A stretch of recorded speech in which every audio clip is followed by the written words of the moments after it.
anything that I can do. 1, 2, 3, 4. 1, 2, 3, 4. 1, 2, 3, 4.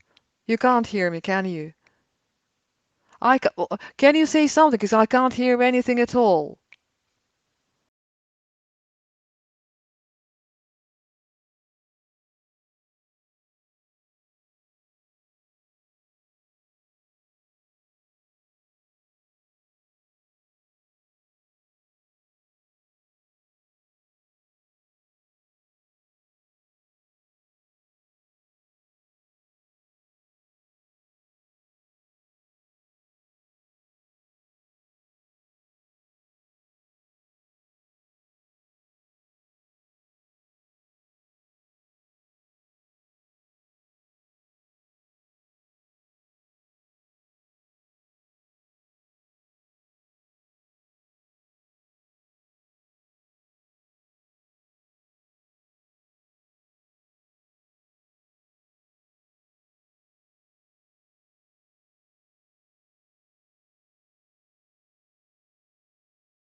Welcome to the European segment of this wonderful adventure for World Teachers Day. I'm Christine Blower, President of ETUC, the European region, and I'd just like to present my co-moderators. That's Christian Chevalier and Suleiman Galena, who are going to make sure this all goes really smoothly. So I'm looking very much forward to this brilliant section with input from all round our region. And let's just begin with a great round of applause from education workers from FECO, Spain.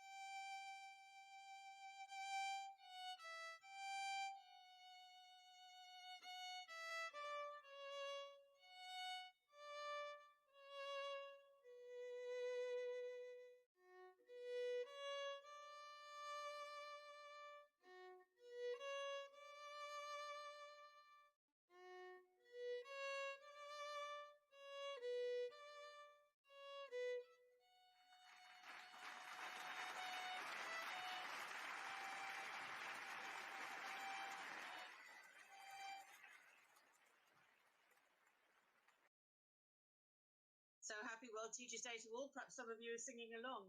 And now it's my very great pleasure to introduce to you and to bring to the screen our European Director, Susan Flocken.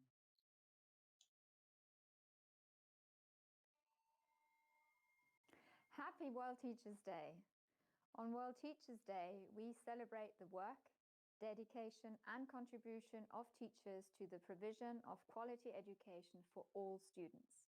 This year, World Teachers Day acknowledges the particular effort and commitment of teachers and their unions in taking the lead during and beyond the pandemic. Indeed, teachers are at the forefront in upholding quality education, having had to adapt practically overnight to a remote teaching environment, often rapidly self-training on applying new technologies, platforms, tools, and devices.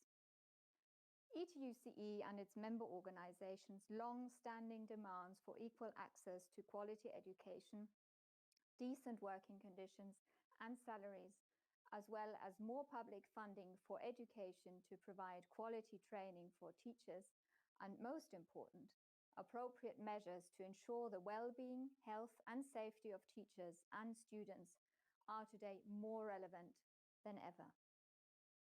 Teachers and education personnel are the cornerstone of our society, and we owe them our recognition and respect for their daily work, perseverance, and professionality in these exceptional times of emergency. Let's join together in thanking them by marking this day in solidarity across Europe and the world. Thank you. I wish all teachers and other education personnel Happy World Teachers Day. Merci beaucoup, Suzanne, pour ce message plein d'optimisme. Thank you very much for this message of optimism. The social dialogue is always very important for union organization and for the governing bodies. And I would like to invite you to listen to a minister from Germany. Lehrerinnen und Lehrer gebührende Wertschätzung entgegenzubringen. Die Pandemie hat schonungslos offengelegt, wie anspruchsvoll Ihre Arbeit ist und was Sie damit für unsere Gesellschaft leisten. Liebe Lehrerinnen und Lehrer, die Zukunft ist geprägt davon, dass die Bildung noch mehr in den Mittelpunkt rückt. Denn den Wandel aller Lebensbereiche schaffen wir nur, wenn wir genügend gut ausgebildete Menschen in unserem Land haben. Und dann steht Ihre Arbeit wieder im Fokus. Denn Sie bereiten unsere Kinder und Jugendliche vor. Davon profitieren die jungen Menschen selbst, aber am Ende eben auch unsere ganze Gesellschaft. Und dafür gebührt Ihnen ganz großer Dank. Wir wissen, was Sie für uns tun. Die letzten Monate haben uns alle vor eine ganz große Herausforderung gestellt. Und Sie haben dazu beigetragen, den Unterricht während dieser Pandemie Tag für Tag aufrechtzuerhalten. Sie haben sich mit den Schulschließungen von einem Tag auf den anderen auf digitalen Unterricht umstellen müssen. Sie wurden von heute auf morgen vor Fragen gestellt: Wie erreiche ich alle Schülerinnen und Schüler? Welche Lehrmittel sind in dieser Situation die besten? Wie funktioniert das Computerprogramm? Es gab kein Patentrezept, keine Blaupause für diese Zeit. Sie mussten improvisieren und viele von ihnen sind in diesen Tagen über sich selbst hinausgewachsen. Sie haben aus der Not eine Tugend gemacht. Und dafür möchte ich Ihnen danken. Denn die Lage war und ist komplex und fordert uns alle sehr, bis heute. Schulen werden sich in den nächsten Jahren durch die Digitalisierung weiter verändern. Und ich bin überzeugt, durch den Digitalisierungsschub in unseren Schulen, den wir ja gerade erleben, machen die Schulen einen großen Sprung in die Zukunft.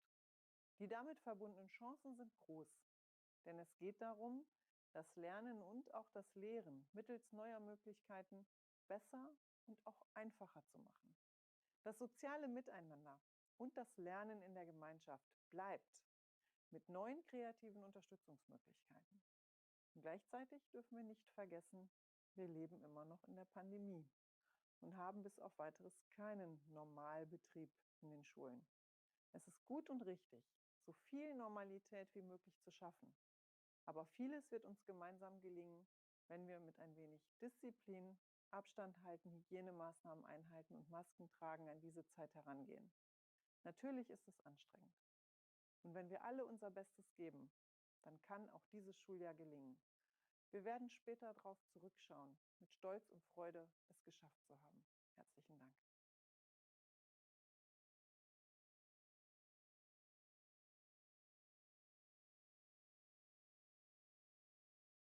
Following the supportive message we received from Germany, now I would like to welcome the Prime Minister of Norway to share her message, Mrs. Erna Solberg.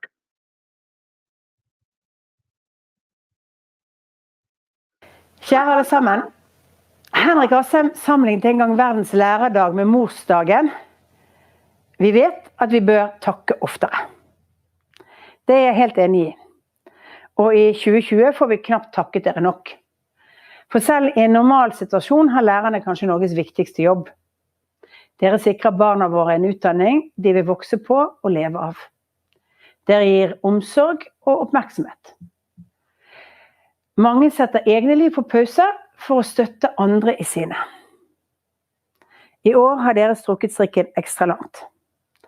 Dere stilte opp da samfunnet trengte dere som mest. Det gjør meg veldig stolt og takknemlig. Men også ydmyk. For jeg vet at det har kostet mye.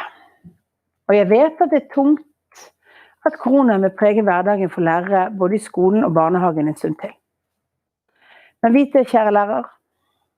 Det er lite som gjør meg tryggere på at våre barn er i gode hender, enn tanken på at vi har dere. Gratulerer så mye med verdens lærerdag, og tusen takk for jobben dere gjør, for barna, for landet og for fremtiden vår.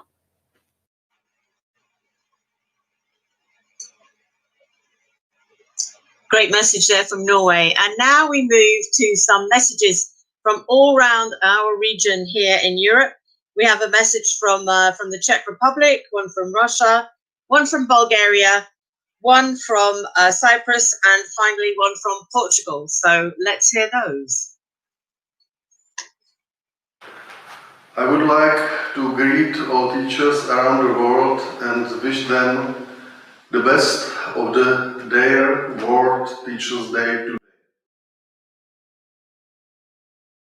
During the pandemic, teachers showed that they were prepared and able to adapt quickly to the new situation and challenges. During the time of the pandemic and after it, we would clearly see that the concept of responsibility and care has re-entered our lives in a more intensive way than ever. Nobody was happy about the situation, but we all did our best to maintain the access to quality education for all children and students.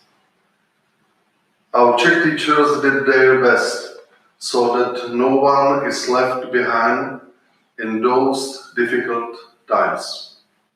Дорогие коллеги, друзья, очень рада, что в рамках проводимой акции «Интернационалом образования» я сегодня имею возможность поздравить не только учителей России, а учителей из стран мира с нашим самым главным и замечательным праздником – Международным днем учителя.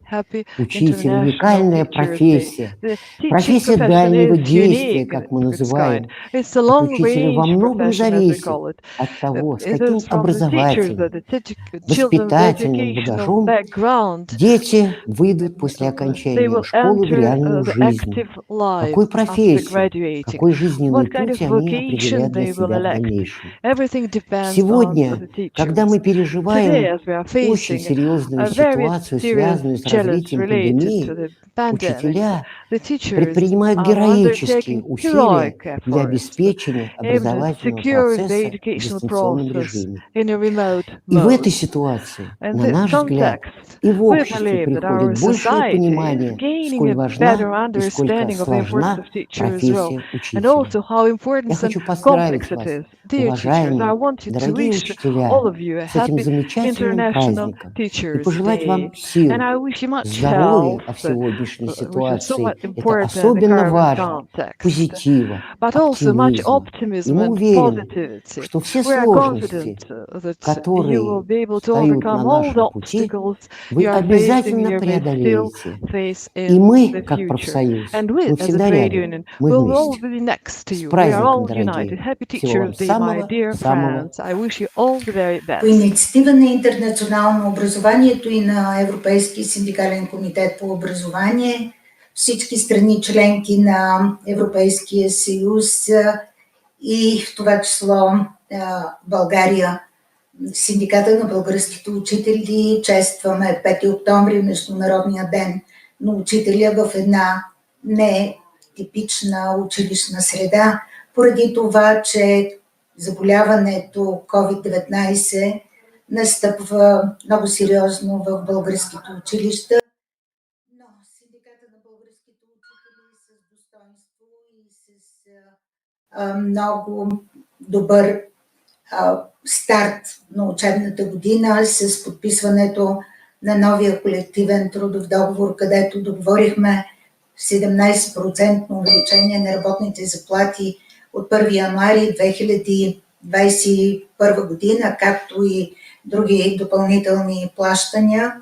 Стартирахме учебната година и на 5 октомври се създаде една много благоприятна среда за честване на Международния ден на учителя във всички училища и детски градини.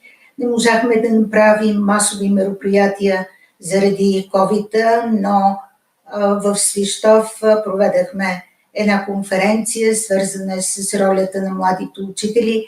Предстои ни още една конференция в Хисера за ролята на младия учител с цел повишаване качеството на учебно-възпитателния процес, както и направихме предложение за изменение на наредбата за получаване на учителска правоспособност с промяната на учебните планове и програми в висшите училища, което е изключително важно от гледна точка на бъдещата подготовка на младите учители, които излизат от университетите. Настояваме всички учители да бъдат магистри, както и повече стажански практики в българското училище на бъдещите учители, изучаването на повече часове по възрастова психология и създаването на добри условия за обучение по приобщаващото образование, гражданско образование,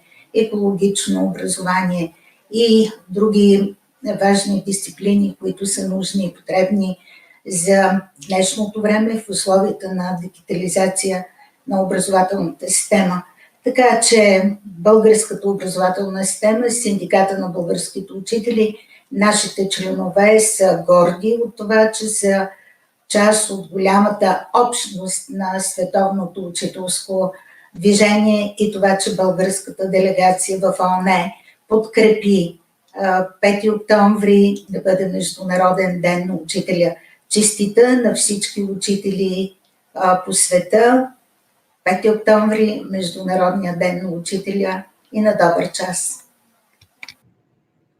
We have to create a common voice against the war, armaments and guns selling in the world. Conflict, another problem.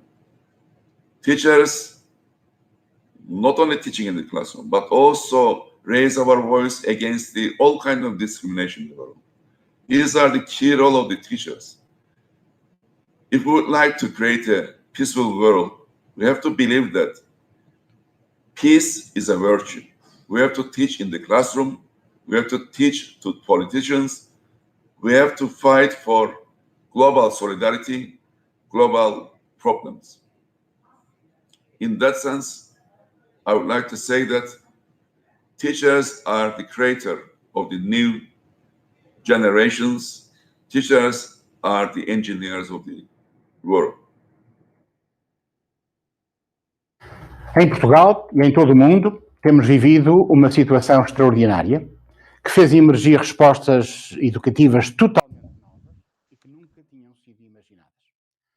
À surpresa das novas circunstâncias impostas pela pandemia, teve de se associar a capacidade para, de um dia para o outro, alterar rotinas e experimentar novas formas de organização da sociedade e do processo de ensino-aprendizagem. Neste contexto, os educadores e professores portugueses foram inexcedíveis no trabalho que desenvolveram, procurando colmatar as enormes insuficiências, tantas vezes sublinhadas, de um sistema de educação e formação no qual tão pouco se tem investido ao longo de tantos e tantos anos. Foi a ação direta dos educadores e professores portugueses que promoveu o facto de milhares de alunos não perderem a ligação às suas escolas e ao desenvolvimento dos conteúdos programáticos. E muitos políticos reconheceram esse enorme esforço e essa enorme mobilização. Mas agora é preciso que esse reconhecimento na valorização destes trabalhadores. É preciso que a precariedade seja substituída pela estabilidade. É preciso que os jovens tenham direito a uma perspectiva de emprego estável. É preciso que se assegure que há um regular desenvolvimento de carreiras que reconheça o trabalho que é desenvolvido com tanto empenho nas nossas escolas. É preciso que a aposentação seja atingida em tempo e em condições que permitam a vida com dignidade àquelas e àqueles que se entregaram com empenho às suas profissões. É preciso que se respeitem os limites do tempo de trabalho e que se promova realmente a conciliação do tempo de vida profissional com o respeito pela vida pessoal e familiar. É preciso que o sistema de educação e formação assegure a equidade no acesso à educação e à formação e também ao sucesso dos percursos escolares. É preciso desenhar e promover um horizonte de justiça e de respeito para o futuro de todos nós. É por isso que neste dia 5 de outubro de 2020, Dia Mundial do Professor, a Federação Nacional da Educação, FNE, afirma que este também tem de ser tempo de esperança num futuro melhor. Não só em termos de saúde, claro, mas também em termos de vida profissional. Nos tempos difíceis, dissemos presente. Agora projetamos um futuro de valorização.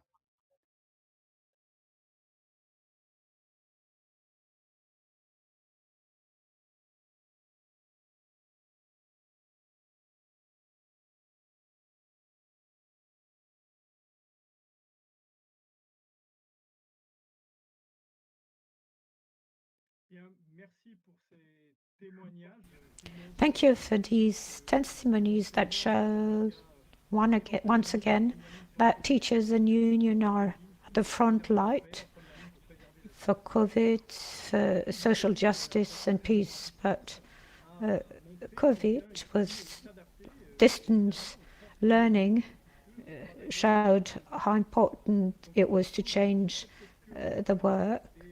And on these questions of development and difficulty to conciliate family life and professional life, I would like to suggest to you to listen to an interview between Rossella and Valerie. Rossella from Italy and Valerie from Canada.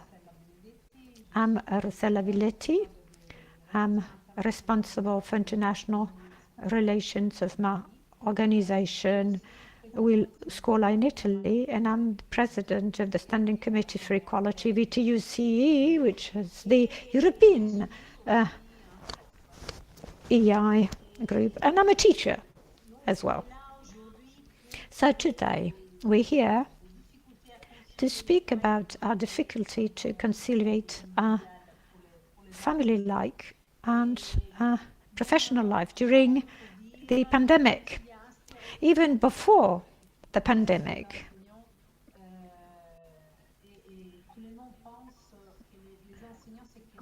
it's not easy. Many people say and think that it's very easy for teachers to conciliate family life and professional life, but this is not the case.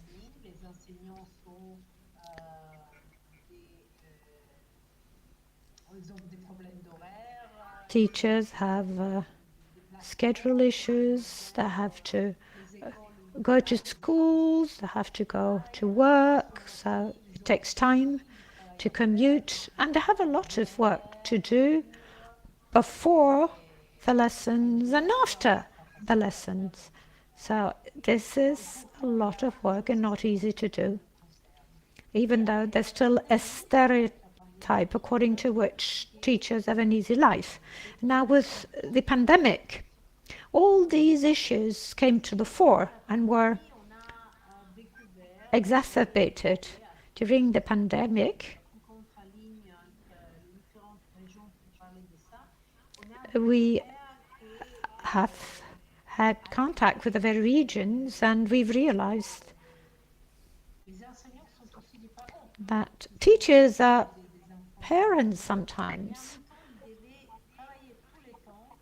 and they have kids at homes, and apart from their own kids, they had to look after the kids of others from schools.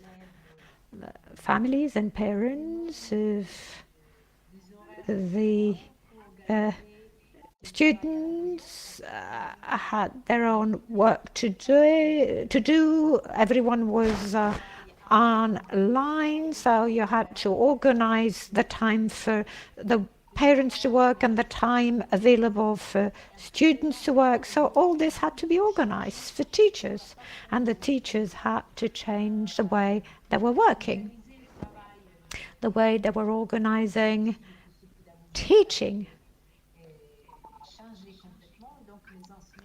So teachers had to do major endeavors to change things, reorganize things, and meet the needs of everyone.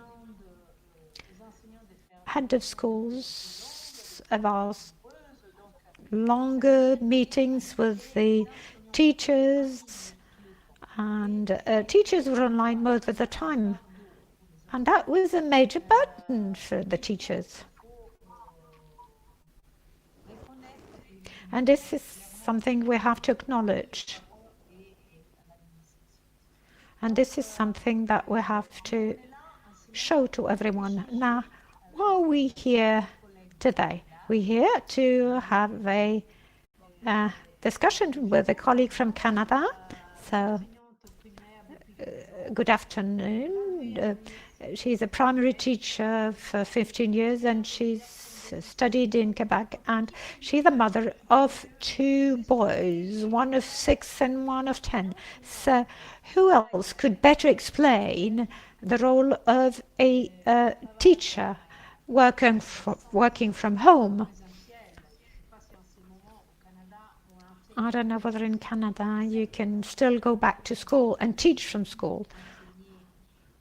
But I suppose during the lockdown you had to teach from home, as many others. So I would like to ask you what happened. Can you tell us about your own experience on how you could find a balance between helping your student and taking care of your family.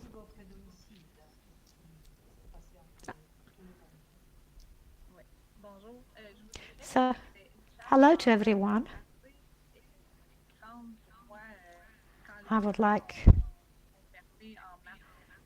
to tell you that when the school closed last March, I ended up with my 2 kids at home.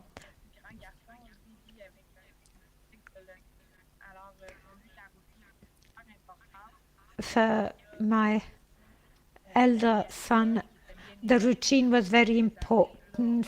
For some years, he knew that he had to go to school, and everything was changed overnight. They were staying at home and were not going to school. So then I put posters on the wall with specific activities and a time scale. This during the first 2 weeks, because at the time everything was stopped and didn't have any contact with my own students. But I was very worried about the future, didn't know what was going to happen. During the 2 weeks, I just organized everything with my 2 boys. Then I had to start working from home, and I was supposed to send activities to my students from home. What was most difficult was to contact my students because all the parents were teleworking from home. So I had to find a slot to find and work with the children. And at the same time, I have my 2 boys at home. So I had to organize myself. It was a bit upsetting at the beginning, but it called for a good organization.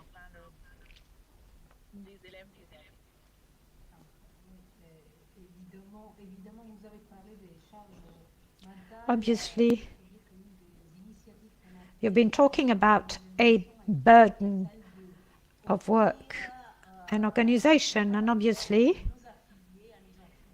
you have a mental burden, and that's what we decided to offer to our members, because the mental burden was very important, psychological burden as well.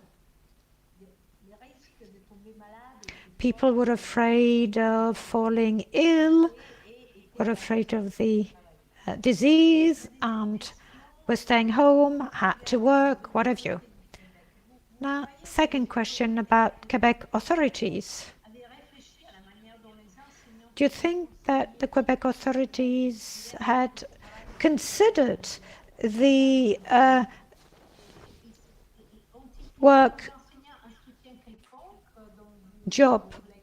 balance of the teachers or not?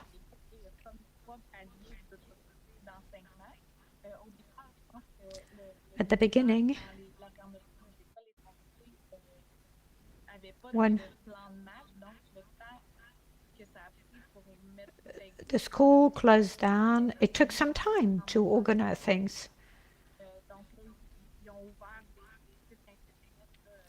So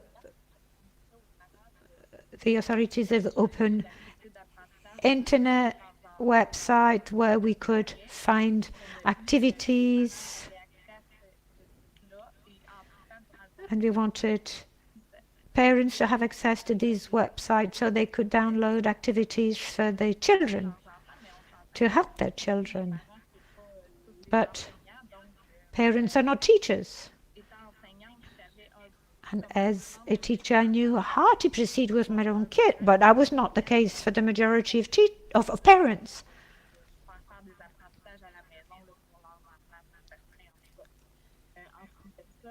Teaching at home is not easy.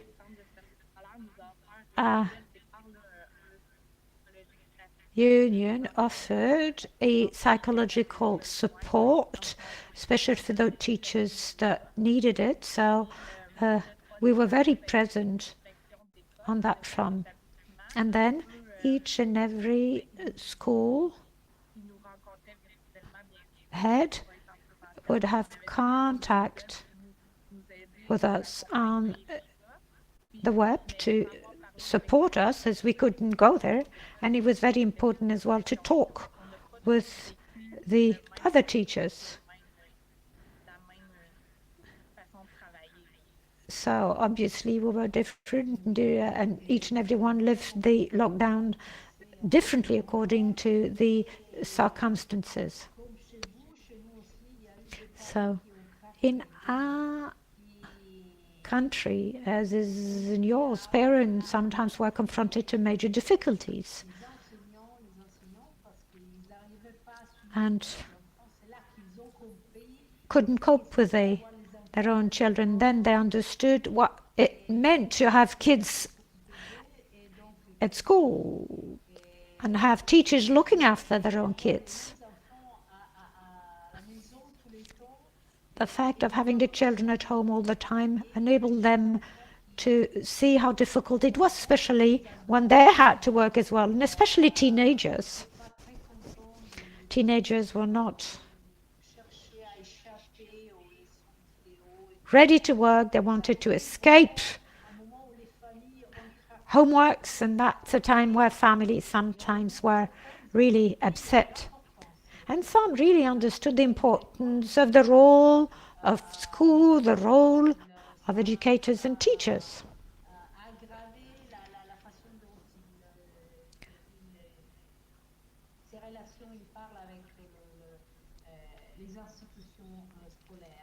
And obviously this has changed the relationship between parents and schools. My last question has to do with the union. How have you been supported by your union? What would you propose to the union to do that the union doesn't do as yet? Now, in Quebec, we really very much helped by a union. We have a union that help us to reduce our stress because we were confronted with the challenge of our students, challenge of the pandemic, challenge of our family, and my federation had a daily meeting with our representatives so that we were able to have contact with the government and what was available.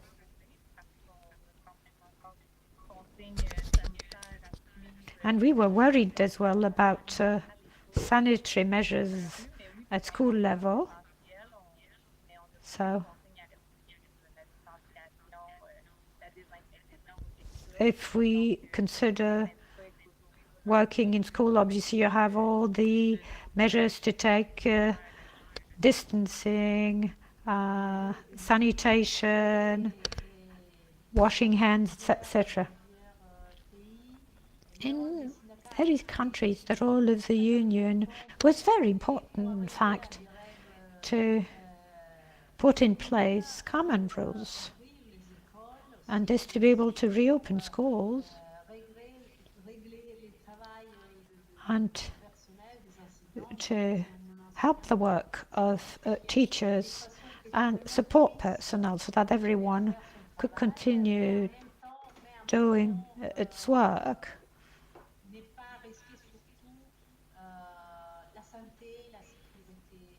And for everyone not to be too much worried about health and sanitation issues.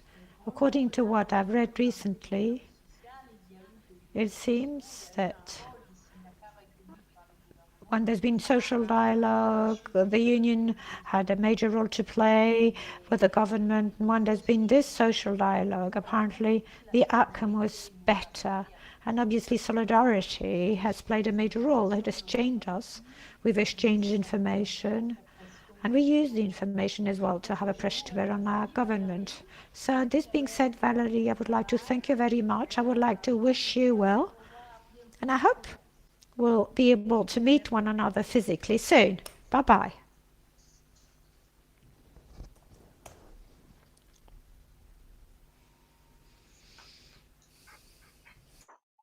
Okay, so now we're hoping to move to our next session, which will be a dialogue about technology, but we're just going to entertain a little discussion amongst ourselves. I think one of the things that the pandemic has shown is that technology cannot replace teachers.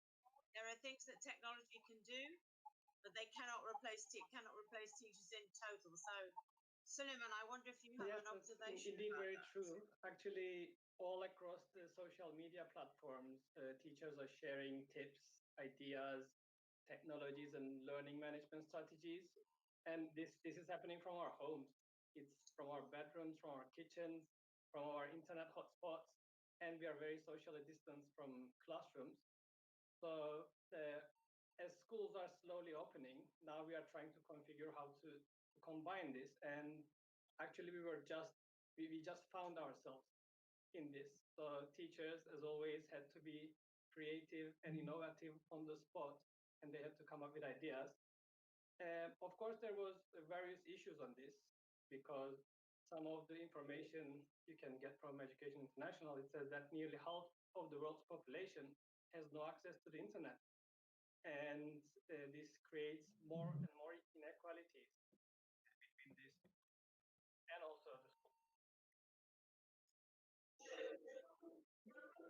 Je crois, Oui, bien sûr, bien aussi, sûr. Christian, que le problème qu'on a vu, que c'est Christian, justement la question I think that we have witnessed a problem of inequality between students, between families after the closing of schools, and technology didn't manage to fill the gap. Is that the same in France? Yes, obviously. Teachers, at least some of them, discovered the digital technology and its use. And what we saw is that a number of families or children do not have an access to digital technologies. And this is where the direct contact with teachers, the contact between the teachers and their families is of utmost importance. In France, it is estimated that more than 100 people have dropped out. They haven't learned anything, even online, even through digital means. So this is a serious problem, the problem of training of teachers, the equipment that families have or students have. Digital technologies are a new tool, but that is not sufficient, and it is essential that teachers go on playing their role of educational engineers in a face-to-face contact, in physical contacts that are essential and very important in the learning path of young people. we're now in a position where we can go to our expert, who is Christina J. Gilcroft, and I have the questions which we're ready to put to her. So, Christina, thank you so much for joining us. Our first question, given that you've done a huge amount of work making unions aware of the pitfalls of data protection and so on, what do you think are the must-dos for education unions to protect their members in this area? What must we absolutely do? Capacity build, capacity build, capacity build.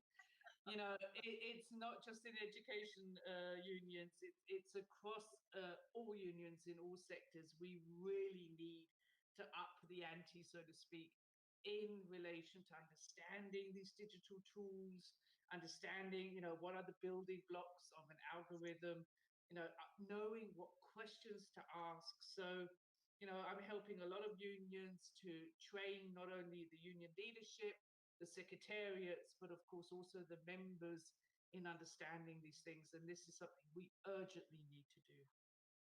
Well, that's a great answer, especially with the problem of algorithms, of which certainly teachers in the UK and Ireland are only too familiar with that, Yes. with the exam they got we had. But I mean, I'm sure in other jurisdictions too. So let me just ask you this. You have a very strong focus in your work on the governance of data, as you just said, and algorithmic systems. So what role do unions have in governing these systems? And how do you think education unions can influence government to give them more say about teachers and students' data and how it's used and what mechanisms we should be trying to put in place? Because we know data is money. You say that again, sorry? We know that data is money. Data is monetized all over the place, isn't it? Yes, So, and it shouldn't be, right? This is the problem number one. The moment we see data as a commodity that can be bought and sold is the moment we transcend the human rights, our privacy rights. Then we subordinate those rights to monetary value. So this is something that I think I really agree with Professor Susanna Suboff, who says we should ban all markets and human futures. So this predictive analysis and so on. But going back to your first part of your question, I think what education unions really have to understand is that this whole ed tech, so the technology of education, is such a huge market, predicted to rise to $285 billion in just 3 or 4 years. So, when we've capacity built, so we know what we're talking about, we know what critical questions to ask, we should then start really looking into, number one, what systems are in place in our workplaces, in our schools, who owns these systems? Is it proprietary systems that have been brought in and just implemented without further ado? We should be working very closely, demanding very clear demands with our education authorities. Why are they recommending or buying in these systems? What agreements do they have with these private tech companies around joint data access and control, for example? I was spooked recently at a UNESCO event where a representative from one of these edtech companies was giving a speech. And slide number 2, I think it was, had we are extracting 50 million data points a day on our edtech, so on students, on children, right? And I then asked him, I said, well, what privacy rights, concerns do you have for the children here? Oh, our data is anonymized, he said. Now, we then have to be smart enough to know where everything anonymized can be very quickly de-anonymized. So this is a brilliant case of where are the education authorities in this? What demands do they have? And what demands should the teachers and the unions have in each and every learning institution around this massive data extraction? Thank you so much for that, Christina. I think we have Larry with us in the green room, and I wonder if he would like to come in and ask maybe just one more question, because to stay on schedule, we've only really got time for one more. So, Larry, do you want to ask maybe one of the last questions that you had on the list? Yeah, sure. Thanks, Christine. Evening, Christina. Apologies for being late. I was on Scottish time, which is apparently very peculiar. I'm just very interested in terms of, as a practitioner, the role of teachers in relation to, if you like, data literacy, so that you're talking about the protections we need to put in place, but as educators, we also have a function in terms of developing an understanding on the part of tomorrow's citizens. So I wonder what your views were on that particular challenge. Yeah, it's a great question, Larry, because let's be honest, everybody listening to this who's above the age of, I would say, 35, we've got a lot to answer for, right? We sleepwalked into this situation. We never asked, why is Google Chrome free? Why is Facebook for free? Why are all of these apps on my smartphone free? We were never critical towards that. It wasn't until, Cambridge Analytica Facebook scandal that some people started thinking, So, the education, being very aware of what are the price, nothing is free. There's nothing called a free lunch. So what are we giving away when we're using all of these digital services? How can we protect our identities? What information should we put on social media? so it doesn't come haunting us later in life when we're trying to find a job or something, right? How can we respect the privacy of others? You know, a simple thing is, if I walk into anybody's home, which happens less and less now because of COVID, but I ask them, do you have an Amazon Alexa or Google Home device? You know, if they do, I ask them to turn it off because I don't want my privacy, rights violated. So, it's essential that we teach children to be critical, to be very careful of what they post online, to be aware that there's nothing called a free lunch, and that we talk, virtual private networks with them, and so on and so forth. So yeah, we have to, I think, a bit of redemption time there because we played our part in ending where we are right now, which is not a good spot. Well, I think Larry and Christina, there's a lot for us to think about there, and it's certainly work. Larry, I know that ETUCE has been focused on for a while. So if you have a last remark, Larry or Christina, and then we'll think on about how this can work for us, but what we shouldn't be doing. Well, I suppose just following on from Christina's comments there about the role of educators, but you are, Christina, essentially still optimistic that we can control this beast in a sense. We don't have to be victims of AI. We can actually still assert our own control over it. Well, I am, but I would also say we have to hurry up. Right? We really have to hurry up as unions, as workers, and say, hey, I'm not going to be subject to all of your opaque algorithmic influences and so on. We demand insight. We demand the right to say no. We demand the right to collectivize our data and build data trust, so we can tell our version of the story. Data and all of this is not more clever than the eyes that are analyzing it. And at the moment, we're subject to a very unilateral, corporate-driven version of identity. So tech is not born evil. Tech is not born good either. And we really need to push our governments to put better regulations in place to control this so it serves people and planet. That's great. Christina, thank you very much. And thank you for joining us. Larry, you can get back to Scottish time now. And happy World Teachers' Day to everyone in Scotland.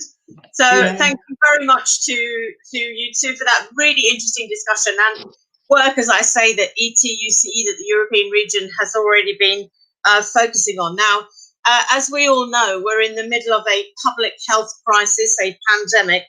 And so it's not surprising, but it's very pleasing that we are now joined in a message by the World Health Organization Director General Tedros Adhanom, and he will then be followed by Annie Sparrow, who is live and will be answering some questions. So we'll take the video now. Thank you. WHO sees teachers as playing an irreplaceable role in children's lives. First in their physical, mental, and social health, and subsequently in their capacity to live well and contribute to society through their life course.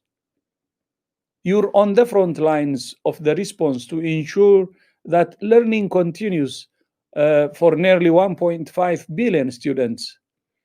Today, in the time of the worst pandemic the world has seen in 100 years, we in the international community recognize the importance of safeguarding the right to education. And that means taking all measures possible to protect both students and teachers against the risk of being infected with the virus that causes COVID-19.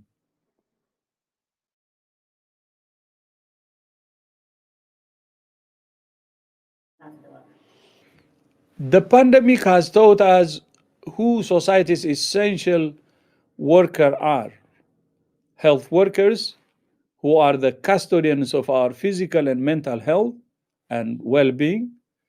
Teachers and education workers, who are the guardians of our most precious investment. The children, who are the promise of our collective future. We owe teachers the conditions, the resources, the pay, the training, the support, and the respect they deserve. Most importantly, we owe educators our patience, understanding, and solidarity. Long-term school closures may have severe negative impact on children's health and well-being and on their educational progress. Now, many schools have taken measures to reopen safely. Recently, WHO, together with UNESCO and UNICEF, published considerations for school-related public health measures in the context of COVID-19. This document looks at school operations, including openings, closures, and reopenings, and the measures needed to minimize the risk to students and staff of illness with COVID-19. We hope it will prove to be useful for decision makers in your countries.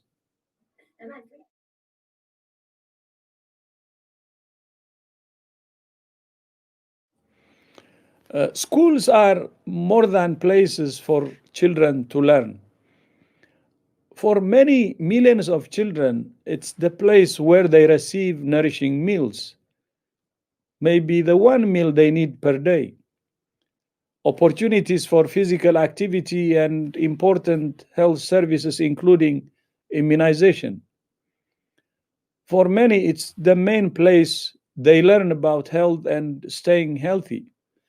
Schools are places where students develop behaviors and habits they carry into adulthood. In the context of COVID-19, schools can help provide sound guidance to children and their families, prevent the spread of misinformation, and put fears into perspective. They can also promote important behaviors such as hand hygiene and respiratory etiquette. Reopening schools enables these supportive interventions to be renewed. It also provides a welcome environment for teachers to provide evidence-based, age and curriculum appropriate information about COVID-19 to children and young people, to promote coping mechanisms and identify stress, and to encourage children to ask questions. We hope a positive outcome of this terrible virus will be to encourage young people to consider studying to become health workers and teachers, where we have plenty of jobs waiting.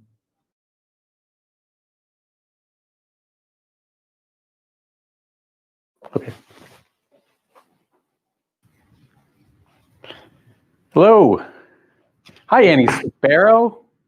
Hi, David. Great to see you. Great to see you. We just heard from Dr. Tedros, but we had some more questions that came for us from teachers around the world who are following the broadcast. And we're just really, really honored to have you with us, not just as a friend of EI, but as a global expert in your own right who has vast experience and knowledge and someone we're really eager to talk to. So we had 3 questions that we picked that sort of floated up to the top in terms of what our members, what teachers really want to know. One of them has to do with your previous experience of health emergencies and outbreaks such as Ebola, and sort of what's the difference this time around? Well, and thank you, because it is a pleasure to be here. And I think this is just one of the most important things that we could, the most important thing that we could be discussing right now. I think that what we have learned from previous pandemics is that we haven't really learned enough. But what COVID has shown us is that foundational to everything else is our health. We can't get anything done without it. But as part of that, education is absolutely critical. And what we have done with COVID is we have had this sort of blunt response. We've shut down everything out of a combination of complacency, fear, denial, and then panic. And then you have this complete shutdown. And part of that is also, of course, because China was slow to actually acknowledge that there was respiratory transmission. It covered up all the health workers who are actually been infected. You know, there's this, and it sort of inferred this focus on hand hygiene, which means that we didn't actually think about respiratory airborne transmission, and that's led us down this path of then shutting down schools because we know that schools are hotspots for influenza. But playing COVID by the influenza playbook doesn't work because it's a different disease, and we can see that very clearly. And so in shutting down schools, we have done, we have actually, it's a man-made sort of catastrophic. We have created this, and I say this as a doctor, where our first sort of precept is meant to be first do no harm. Hippocrates did say that, but not in terms of clinical medicine. He said that in terms of diseases and epidemics. And he said, do something useful and look to the future about what you will do, but first do no harm. And what we have done, of course, is created enormous harm by shutting down the schools and spawned these parallel pandemics in child marriage, child labour. Tens of millions of girls are probably never going to come back. We have, we're seeing this enormously, the increase in mental health issues, anxiety and depression and eating disorders and suicide. And some of these are very well documented already in places like Australia. And of course, physical health, kids are becoming more obese. And, so there's a whole sort of a range of physical, mental, emotional, social issues. And all of those are addressed at school. And here's the thing that I think now we can see how absolutely essential teachers are and schools are, because education is on paper, it's the third most important determinant of health. But in reality, it's the single most important, because the others being income and whether you have a job. How do you achieve that? With education. With every year of education, you have it has a knock-on effect and increases your life expectancy. It increases your health at every level. It means you are much more likely to get a job, and you are going to be protected with that educational attainment for the rest of your life. It can't ever be taken away from you. But that's what we have done now. So the teachers are absolutely critical in actually, because we can't do anything about the poverty. We can't do anything about the unemployment. We can do something about education, and we need to actually, get that going as soon as possible, because we have not only left, up nearly 1 billion kids, sort of stranded, as it were, and so many of them are already disadvantaged, and we know that. But we know that now how absolutely essential teachers are to actually kickstarting and reopening not only our societies now, but our futures, our economies, our ability to withstand the next pandemic. So we need to be really smart about this one. And in terms of the other things we've learned the importance of trust. And it doesn't even matter, like when our vaccines come out, we must protect our teachers as part of that front line. Teachers are primarily getting infected in the communities, not in schools, but they need to be protected because they are on the front line, and we see how important they are. But vaccines don't work by themselves. It's the vaccination. And how do you generate the trust? That has to be, that's done by the teachers. We trust our teachers in the same way that we trust our churches and our doctors. I mean, they are a fundamental community resource because they're vocational. They're in it because they love, what they do, and they're doing it for that reason. So they don't have, their primary agenda is, as Dr. Tedros just said, is that we are in it for the kids, and their kids are our common ground. They're our future. They're our best hope for a future and our best reason for doing so. And schools are the real sort of literal common ground where that happens, and which provides the physical protection and the connectivity and the place in which we can actually really, sort of build back better. And yeah, anyway, that's probably enough of a response. Yeah, no, it's a great response. It's a great response, Annie. And we've talked about this so many times. And, one of the things that teachers are now writing to us about and writing to you about is that they feel sort of kind of in the middle, because obviously they're worried about their students. Obviously they're seeing the child marriage, the health, all those types of issues, and they want to do the right thing, but yet they're also worried about their own children, people of certain age or illness in their own homes. And they're sort of pressed there between their sort of professional obligations and their personal, rights. And so one of the things they're talking about is a lot of the facts that they're not getting the information they need. They're not getting the support that they need from governments, and sort of clearly making sure that they have those things that you were so clearly laying out that they need to be able to be protected. So talk a little bit just in terms of if they're going to be frontline workers and they're going to be trusted in building the trust, what do you think needs to be assured for them as frontline workers with rights so that they can be protected and also be part of the solution and not just sort of as a pawn in a game, but actually, what kind of recommendations would you make? Well, the fundamental thing about pandemics and that we have learned so clearly is that all of this focus on biomedical solutions. And by the way, I think we have really reached the end of this. I mean, we focus on vaccines and we focus on treatments as if that were the be all and end all, but that subordinates people to the disease. And we've really reached the end of that model. So now we have to actually return to a people-focused model. And the reason why that's so important is that we've seen this in other epidemics. With Ebola, for example, in Eastern Congo, we had the vaccines right from the beginning, first epidemic ever. We also had the treatments within months, actually. Did we have the trust? No. And trust comes from, at this stage in particular, at this era, where everything is so heavily politicized. Will you trust, Trump? Will you trust necessarily your government? What has to happen is that dialogue. And we saw this with HIV. Like, if we wanted to, if we wanted to protect the truckies or highly mobile populations, they needed to hear that message from, their unions because they could trust them, for example. So we have to have dialogue between governments and teachers and all of the, and the parents and the members of civil society and all of those who are involved in this, because that's the only way to generate sort of this trust and transparency that allows this to go forward. So whether we're talking about uptake of vaccines or how to protect, it's not just, of course, the classrooms and the schools, but it's the public transport systems or how you actually get to school and how do you actually make the whole community safe. There's an enormous gap in policy and in funding around this issue, and that needs to be addressed too. We need to actually have policies about how you're going to fund, how we're going to build schools back better, so we put in a school nurse and everything. So we build in ability to test so that, you can discern the difference between strep throat and COVID or malaria and COVID. And as Dr. Tedros pointed out, we need to, they are already places of nutrition, but they could, schools all over the world are trusted community resources. So let's take advantage of that, and let's take advantage of the teachers who are right there and they know how to protect their kids. So let's listen to them too. And that is an extraordinarily important conversation. Fantastic. Thank you. So you're basically setting us up. You're saying take the lead, exactly what we're trying to do with this conversation. You're telling us to keep doing this, doing more. And actually, we have another panel, which is going to take this even further. So for all of you, follow Annie on Twitter. Follow Dr. Tedros on Twitter. We'll continue the conversation with her, with EI, and I'm going to turn it back over to Christiane Chevalier. Thank you very much, Annie. Pleasure. Thank you. Merci, Dr. Sparrow, et merci, David, pour cette... Thank you, David, for this exchange, and thank you, Dr. Farrow.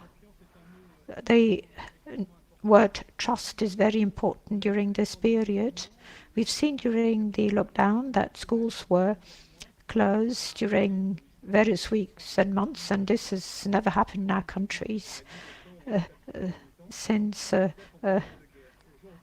long ago, since the war. Now the schools are reopening, and we can see that the reopening raises a certain number of questions. It's very sensitive issues.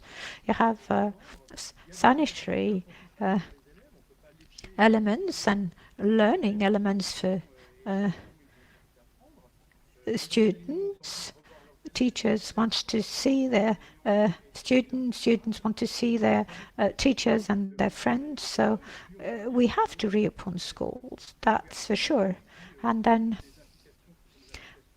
apart from that, you have political elements and economic elements in the reopening of the schools, because if the kids are at home, parents cannot work, and the economy is then slowing down.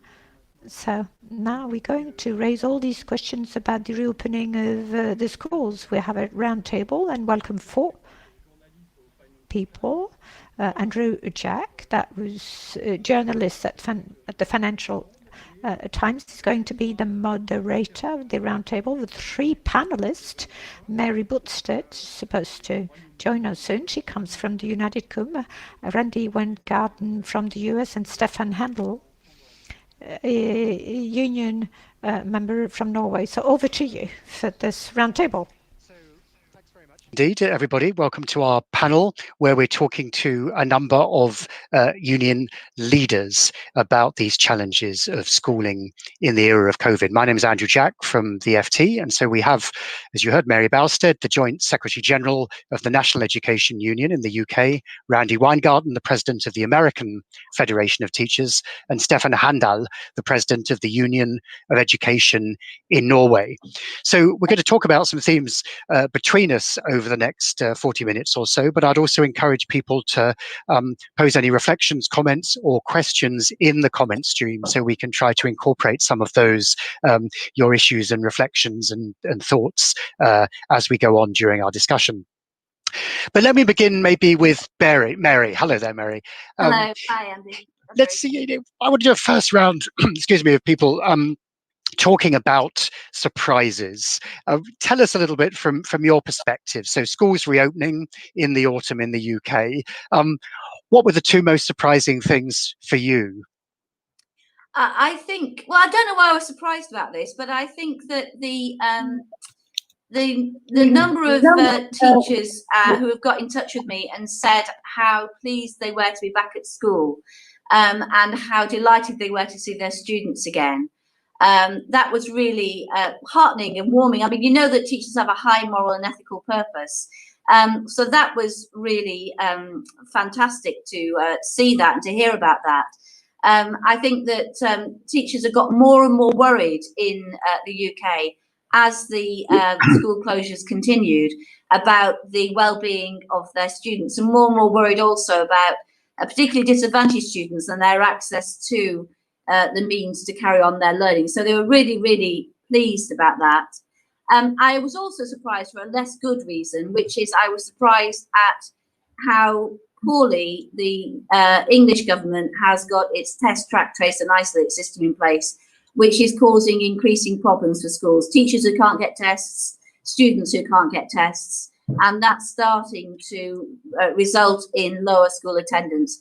And it is surprising that that has been so consistently poor throughout the pandemic in the UK. And Randy, actually, that I'll come back to you in a second in broader surprises for you, but I mean, that's certainly something one's seen a lot across different states in the US as well. I mean, what's your sense of the level of robustness and confidence in testing and tracking amongst teachers? In the US? Yeah. So I think you just saw just how abysmal it is by what has happened in the last few days when the President of the United States was in 4 states maskless, and most of the participants in those states, the health departments don't even know or haven't even been contacted by their tracers. And this is the President of the United States who now has COVID. And so what we're seeing is in the US, you just basically have a complete patchwork, piecemeal approach to tackling the virus that was done through the lens nationally of downplaying and denying. So there are some states like New York State, which is where I live, where both the governor and the mayor, who are, you know, the ones that have basically been responsible for the health issues, the mayor in the city of New York, the governor of the state, who really did erect and stand up lots and lots of testing. So, and there is now in New York City, in Boston, in New Mexico, there's now a very robust randomized test process that gets maintained in order to keep schools open. They're trying to do the same in terms of LA, but it's hard to put it together. So I would just say, Andrew, that what you're seeing in the United States is that some of us pushed very hard for the panoply of safety safeguards. And in places where we had density or leverage or power, we were able to get them in. There's lots of parents who have opted out of in-person learning, so that there's about 75 of the 100 largest districts that are still on remote. Some are gradually starting. In places that are very densely occupied and in many of the suburbs, you basically have half the kids doing in person, and in the places that are open, and in places where there's been denials, you have lots of hiding about the data. Thankfully, we know that kids get COVID, but they are more resistant to serious illness, which has been very helpful. But so has the fact that in so many places, we have now gotten at least mask and physical distancing and washing of hands. But the thing I can just undermine as much as I possibly can is the failure of our federal government to either create trust, as I've learned from Stefan how important that was from Norway, and the failure to have either the resources, and the failure to have any transparency or any national data. So we're going to have to wait till we have a new president, God willing, in order to actually have any kind of national approach to this, particularly as things are surging again. Thanks, and I'll come back to you perhaps on other surprises. But since we're on this theme, Stefan, tell us a little bit. It's true that we often hear the Scandinavian model is a much more consensual one. You've taken a kind of more coordinated approach, it seems, with wide buy-in from society. I mean, how does it feel on the ground from your perspective? Is, for example, track and trace and that level of support from the state much more robust, do you think? And has that influenced the response of the school system and of teachers? Well, I think what Randy just said just reminds us, everybody, about the importance of trust in society. And I think what has been actually surprising, but also comforting, is to note that the trust has been very important in Norway, both in closing down the schools, but also in reopening them. And it's been quite essential for us to build on this trust. And we see that it's very easy to bring all parties together around the same table to have a great dialogue on how to do it in a properly manner. And that's what we are trying to do, and I think that's the way forward as well. I think I was quite surprised at how complicated it was to reopen the schools. It was actually more complicated than closing them down. And I think what also surprised me is how important the communication between health authorities and the education authorities were, and how difficult it was for the health authorities to recognize all the practicalities that is needed to be put in place before you can reopen schools. Going forward now, looking at testing and tracking, I think the system in Norway is very well put in place. There is not a separate system for schools or teachers, but all people who get COVID-19 is of course tested, and they are trying to track them as good as they can.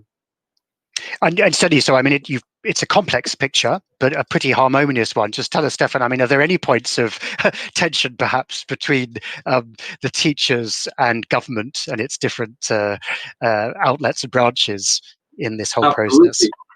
Absolutely. There's a lot of uncertainty among our members. And of course, teachers are overworked like crazy. There's a lack of teachers in Norway. There is also a lack of resources. And so this method of collaborating does not mean that everything is okay. And we use just about as much energy trying to make politicians understand that they need to put the resources in place. They need to attract young people to the teaching profession. So there's a lot of things that we are critical about. But the thing is that we have a system where this critique is handled in an orderly fashion, and where we can have a great dialogue around the same table. And those two things can happen at the same time in Norway, and it's very important. So, Mary, we've heard those two different geographical contrasting perspectives and cultures. You've already been critical. Obviously, you set these parameters that really the government in the UK failed to achieve in terms of a robust track and trace system. I mean, all that said, in the absence of that, in hindsight, could anything have been done differently from the teacher's side? Do you think there are ways to cope with a return to relative normality, even in the absence of that sort of robust public health system being put in place? Well, I think that's difficult, and I think that's going to cause more problems as we go along. We're already seeing that school attendance is falling, and we're asking the government, where is the school attendance falling the most? And we suspect it's going to be in the deprived areas where the viral cases are very high, and where there's already significant restrictions on people's movement and how many people can have in their home, etc., etc. Now, we know that the government has said that schools should remain open and they should be the last public institution to close, and we agree with that. We think that schools should remain open, but you can't. What I think is clear is you can't just simply say, we want this to happen, we have a will to make it happen, we demand that it happens, it will happen, and then expect it to happen without putting the means in place to enact the will. And that's what the government has done repeatedly during this crisis. So I don't know how widespread it is known, but this summer there was a massive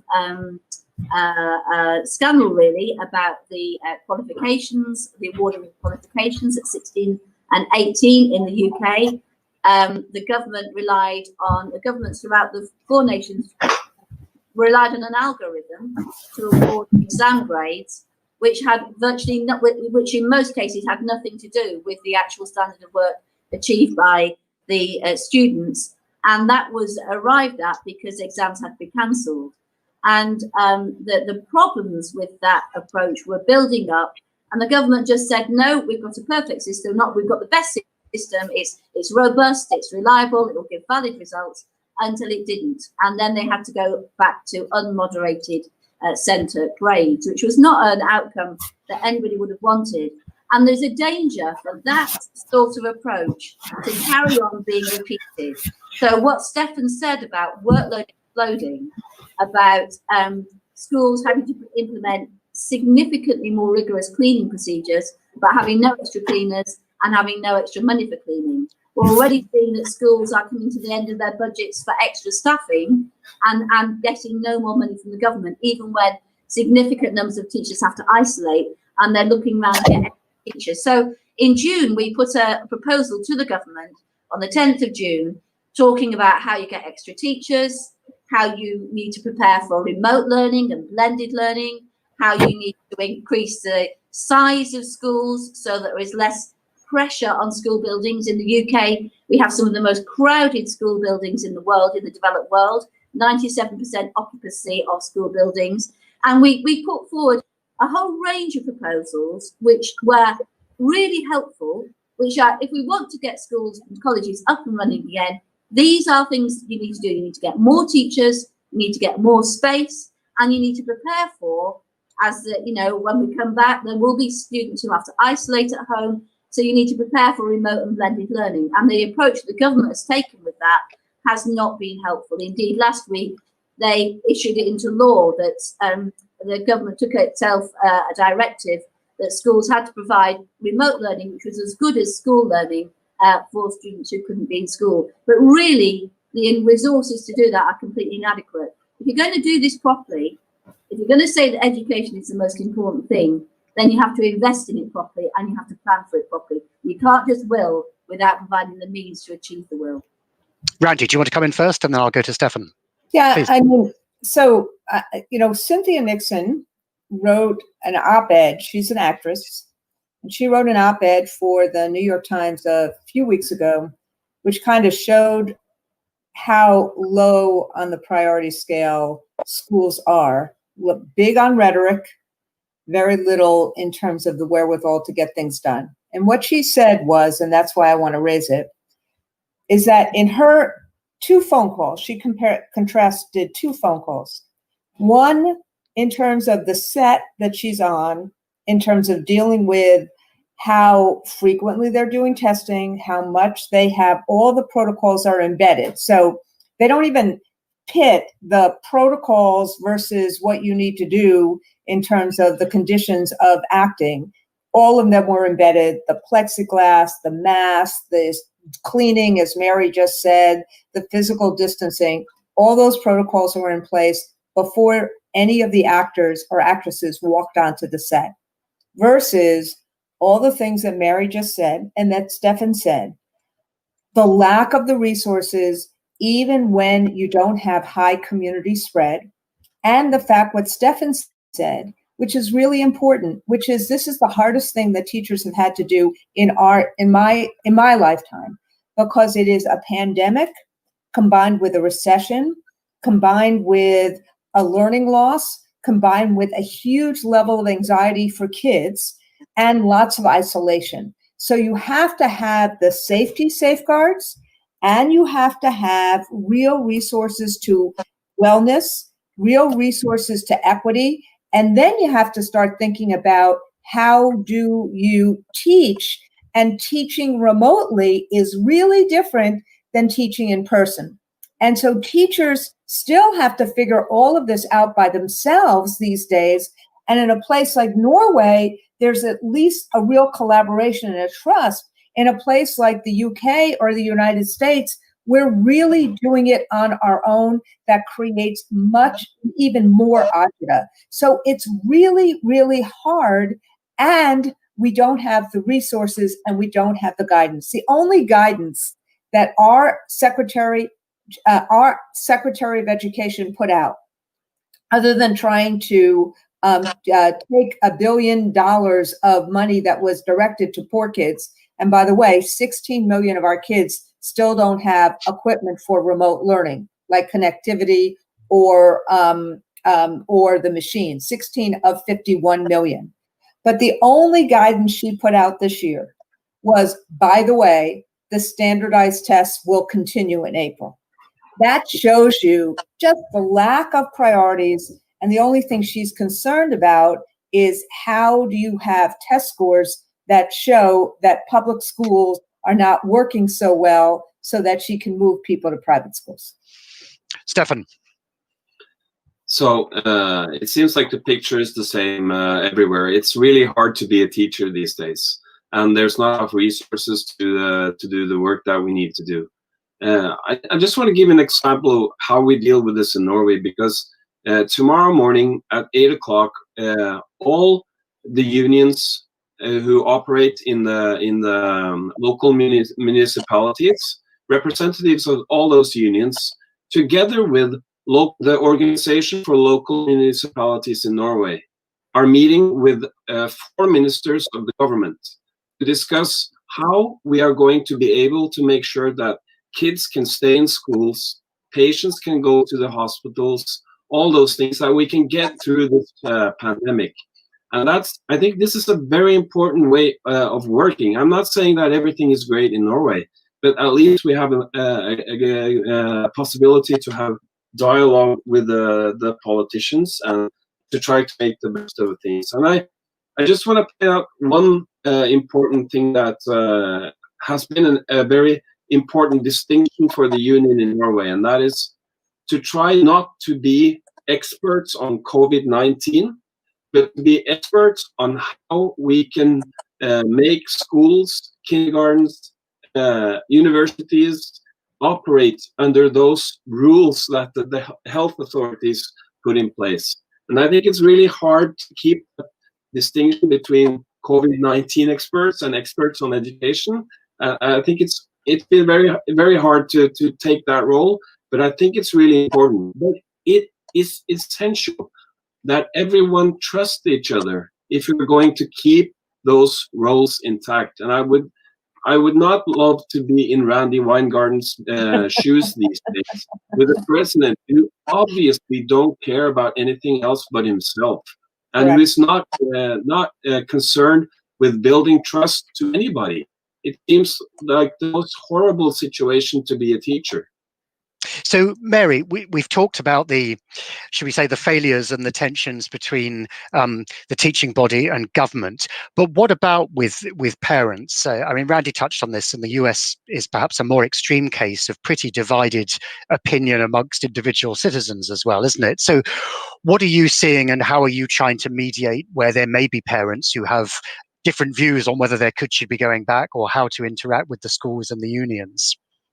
Yeah, and I must admit that during May and June, I had a pretty torrid time professionally, and found myself in the wholly unexpected position of being in the banner headlines of the right-wing press on repeated occasions. So that's less than pleasant. You barely recognise yourself, and then when you look at the comments underpinning the web version, you just really think, who is this horrible woman? Could it be me? And you're positioned as being feckless and irresponsible and not caring for children's education. And indeed, we were blamed for closing the schools in March and keeping them closed in July. So that was quite interesting, and you have to have broad shoulders. The very interesting thing, actually, though, the reality of the situation is that the vast majority of parents recognise how difficult it is and how challenging it is to be a teacher, the work that schools do and the work that teachers do. And I think what came through most clearly of all is that schools are far more than academic hothouses. Of course, children and young people are in schools and colleges to learn. Of course they are. And that's the centre of the school's work. But when schools aren't open, it became quickly apparent how essential they are for keeping children fed, for looking after their welfare, for picking up on safeguarding issues, for supporting parents in parenting their children as best that they can. How actually schools are at the centre. They're they are the most. We've got 23,000 schools in England and Wales, and schools are at the centre of the community, and they are particularly at the centre of deprived communities, where they do so much more than simply, although that's very important, it's the core of their work, educating pupils. And that became increasingly recognised and respected. The complex and challenging work that leaders and teachers and education, welfare and support staff do. And when schools are open, how that drives a dent in those communities. So Randy, same question to you. Obviously, the US has an incredibly localized approach to governance management funding, doesn't it, of schools? Have you found yourself in the middle a little bit in terms of different views of different parents and communities as well?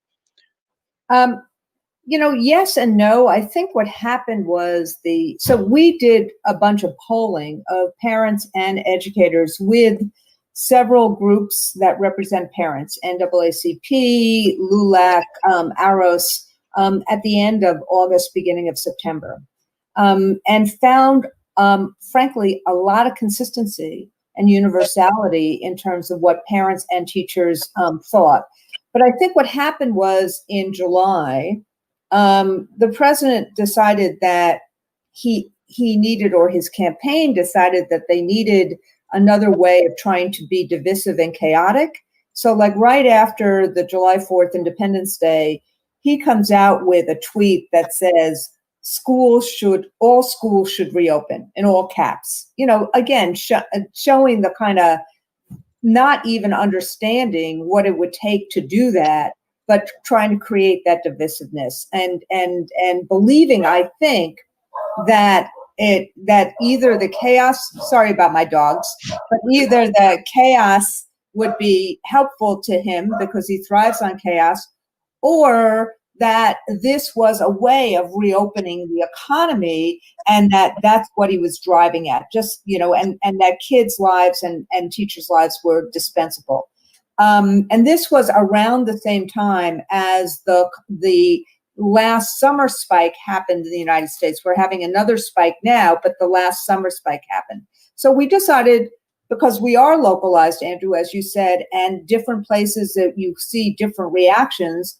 But what we saw in the polling is this: 3 conclusions. Number one, parents and educators thought safety should be first, overwhelmingly. And you had 68% of parents, including 88% of Black and brown parents. Number two, that they thought that schools had reopened too quickly.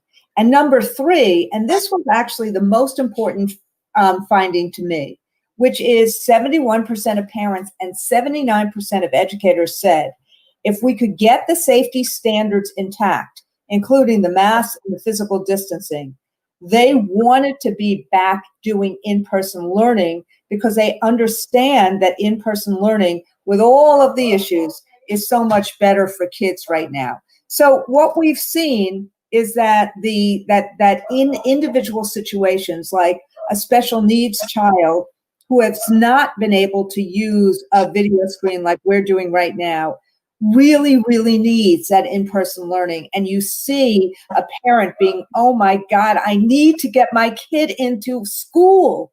And, or, you know, parents who don't have childcare and they must, they're essential workers, or they're, you know, or they're not going to have any opportunity to work other than having school. So you see these kind of situations of extremists, and we need to be mindful of that. But by and large, parents and educators are in the same place.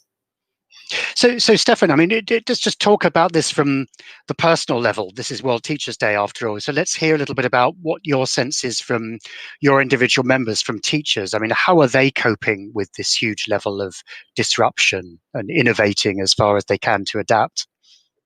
First of all, they're extremely tired. And I think we're now seeing that more kids are staying home because they have symptoms. More teachers are staying because they have symptoms and they can't go to work.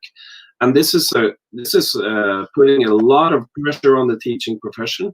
And I'm really worried about how we're going to get through this. And I think that's the concern looking forward. Looking at what's happened is that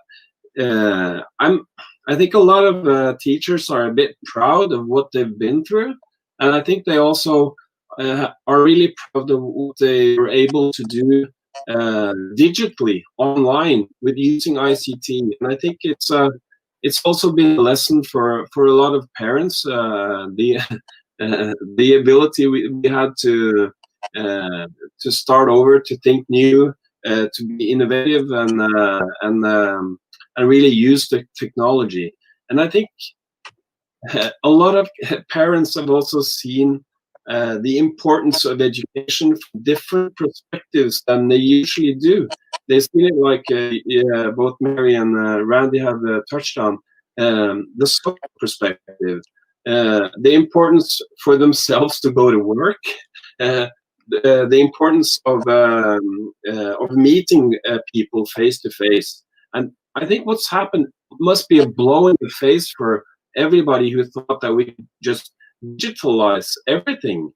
We've proven that it's possible to do that, but it has great downsides. And that's why we can't do it the way that some people have introduced we should do it. And the other thing is that this period has shown us how important education is, not to score well on tests, but to build individuals and to build communities. And those are huge lessons that I think teachers feel really proud about being a part of. But I have to end on this because I am really concerned about how we're going to get through this marathon. It's been like we've been starting on a 100-meter race again and again and again, and it's turned out to be a marathon, which is really, really hard on teachers. Mary, we're almost out of time. Very briefly, though, the same message. Actually, let me just change the message slightly. What would you say would be the one learning, perhaps throwing things forward for you as a union for the next few months? I think we've got 50,000 new members since March, and one of the things we've learned as a union is how to communicate with them. So on the 18th of May, we had a Zoom meeting with 20,000 members on that. We have used Zoom, and that's spread throughout the union to the local areas, the local districts. And the other thing is the incredible power of WhatsApp. So now we have groups of reps, school reps, representatives in districts who are, you know, facing the same issues, facing the same problems, and saying, what did you do about it? And how did you speak to the school leader? And what's reasonable in your school? So what's actually happened is, in many areas, teachers, rather than relying always, you know, on going to the uni for guidance, they're starting to do it for themselves. And these are largely women, largely young women, who are getting a voice and becoming empowered in the workplace. And I think that's really exciting. And Randy, a final word from you. What, any learnings, reflections going forwards to colleagues? Well, look, there's a lot of learnings, and I hope we take them. First off, I pray that everyone is safe and wearing a mask. Number two, that people need voice and people need agency, whether it's parents, whether it's educators, whether it's citizens. And what I think Mary just said, and people need trust, as Stefan has said, with government. What Mary just said is we're seeing tremendous engagement with our membership. We have these town halls, we do a lot of these things, but our fighting from April about reopening better than we closed was really important, and the members and the leaders really appreciated that work. But the last thing I'll say, this is World Teacher Day, and it is extraordinary what teachers do all across the country, all across the world. Think about how much has been thrown at us. Think about what a marathon this is. Think about how we knew from the beginning remote doesn't work very well as a substitute, and I think now the world knows. But everything that gets thrown at us, we are doing, and that's because of how Herculean, how caring, how resilient, how resourceful, how ingenious teachers are across the world. And so I just want to end, Andrew, by saying thank you to you, thank you to Stefan and Mary, and thank you to all of the teachers and the paraprofessionals around the world who are trying to make a difference in the lives of children in this pandemic. Randy, Stefan, Mary, thank you very much. And thanks all you teachers for your great work. Great to be in touch. Happy Teachers' Day.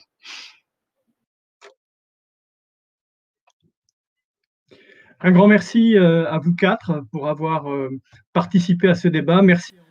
Thank you very much for having participated in that debate. Thank you to Andy, Stefan, Mary, and Randy. And we thought that even though situations are diverse, we have commonalities.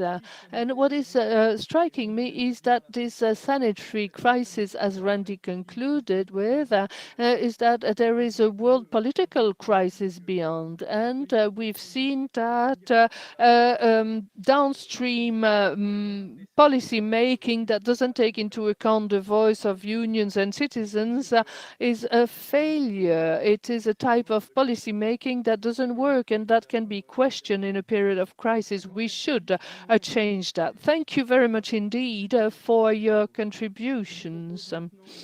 I would now suggest we give the floor to Koen Timmers, who is a Belgian educator who ran for the Global Teacher Prize in 2017 and 2018. He will first take the floor on his own before we turn to an exchange between Koen Timmers and someone we know very well, Jane Goodall, who is the primatologist and anthropologist that we all know. Hi, my name is Koen Timmers, and we are facing some global issues worldwide. Climate crisis, environmental sustainability, etc. And I believe that education plays an essential role not only to give a better understanding to students, but even to allow them to solve problems and take action. The thing is that students are able to do more than memorizing a definition about climate change. They have the potential to find solutions and even take action. And during the past 3 years, we launched a climate action project, which unites more than 1 million teachers and students. We ask our students across 120 different countries to explore, to brainstorm, to discuss, create, share findings and solutions at one website, allowing them to learn both synchronous and asynchronous from their peers in every corner of the world in a very authentic way. By inviting parents to the classroom, they have been able to bring change bottom up By developing inventions, they have been able to bring change in their schools and communities as well. Like in Nigeria, students created their own biomass plants, and in the US, the students developed a solar suitcase. By reaching out to governments, they have been able to bring substantial change top-down in different nations. Like in Ireland, students were invited by the Minister of Environment, and they have been able to bring national change with the Green Dot movement, and even received a letter from their president. In Malawi, the students planted 60 million trees, supported by their president as well. Students in Colombia created eco-friendly cars in cardboard. Canadian students 3D printed coral reefs, and Argentinian students developed their own recipes for bioplastics. These activities gave students deeper understanding of some global issues, allowing them to be creative, think critically, and all of those practices led to a change of the students' mindset and the society's behavior. The project was covered by national media in 40 different countries, was endorsed by the Dalai Lama, Jane Goodall, Princess Esmeralda, Kumi Naidoo, and President Higgins. We work with 50 partners in the same amount of countries and 50 ministries of education to make sure that we reach as many teachers and students globally. Our goals: 1, we aim to plant 1 billion trees by 2030. This year, we launched our initiative Planted for the second time, and last year, the students planted 1.2 million trees during 2 single weeks. This year, we already know that there will be planted 1 million bamboo seedlings in the Philippines during 1 single day. 2, our second initiative is In the Air. We will bring 100 microbit kits with sensors to 100 schools in 100 different countries. These will allow students to measure air quality and to make sure that the data will be submitted to a global platform accessible by everybody, and students will be able to find solutions for this. 3, we also strive for a compulsory climate and environmental education, and at this moment, only Italy is doing this, so we can do way better than that. In case you are a Minister of Education, please consider supporting our project by sending a letter of support or even a video message. And any teachers attending this presentation, well, make sure to sign up at our website because the project is free. You will be sent guidelines, a curriculum which we developed with WWF International. We will be sending you guidelines. The website allows you to connect with teachers from across the world, so you are able to interact with them, to share best practices, but also concerns. You will be personally guided by our facilitators in 10 different languages, and that will be in October for 6 weeks.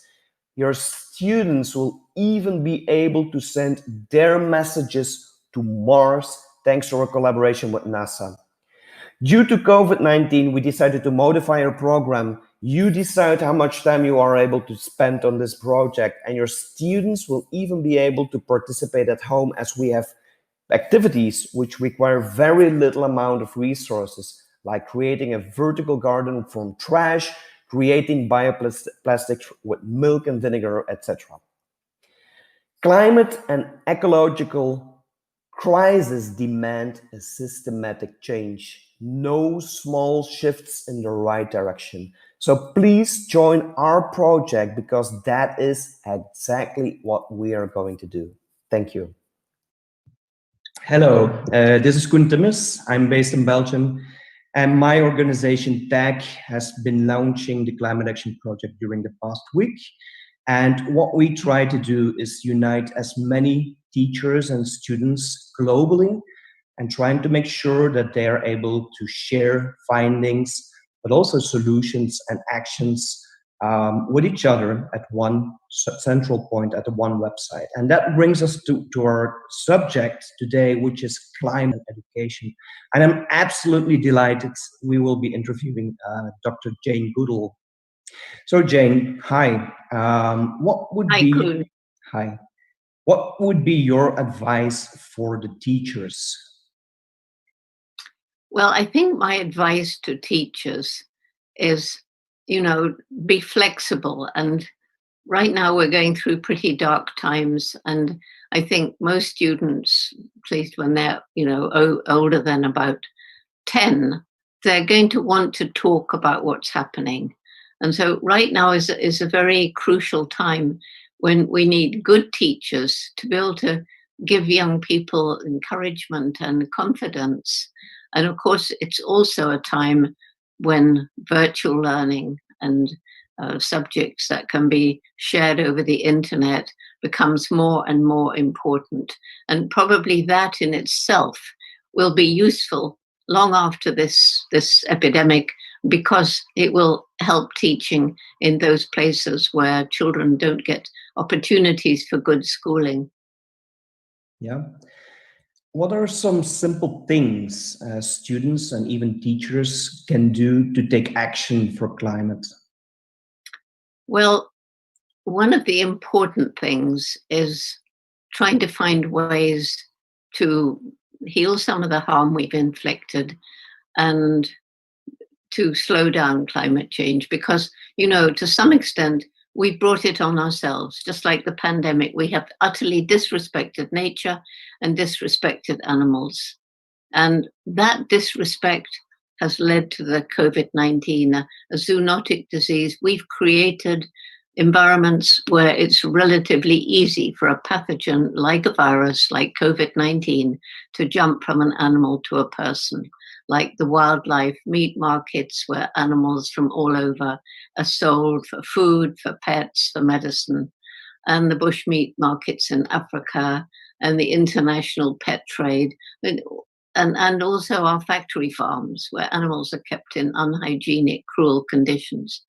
And then we will come through this pandemic, and then we're just right up against the crisis which is ongoing now all through the pandemic, which is the climate crisis. And again, it's our disrespect of nature, this absurd feeling that we can continue to have unlimited global economic development on a planet with finite natural resources. And we're already using those up faster in some places than nature can replenish them.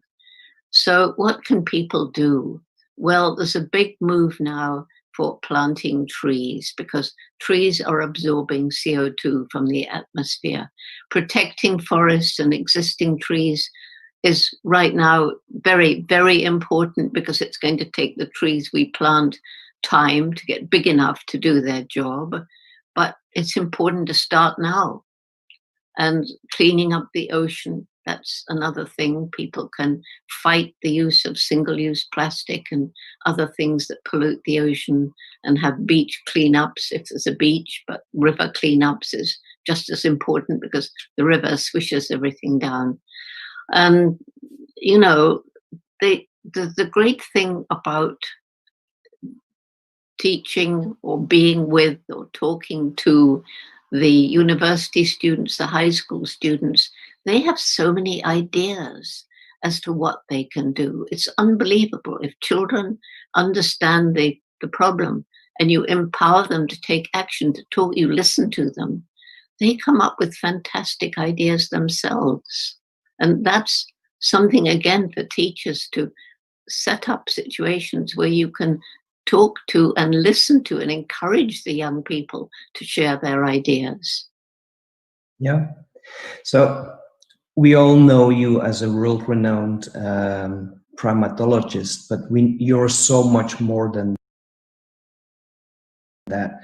You also created Roots and Shoots, which we are really happy and delighted we've been able to work with you with the innovation labs and Pugu and Ikikoma. But would you mind elaborating a little bit on Roots and Shoots' mission and vision? You'd have a hard job to stop me doing that, because Roots and Shoots is literally my passion.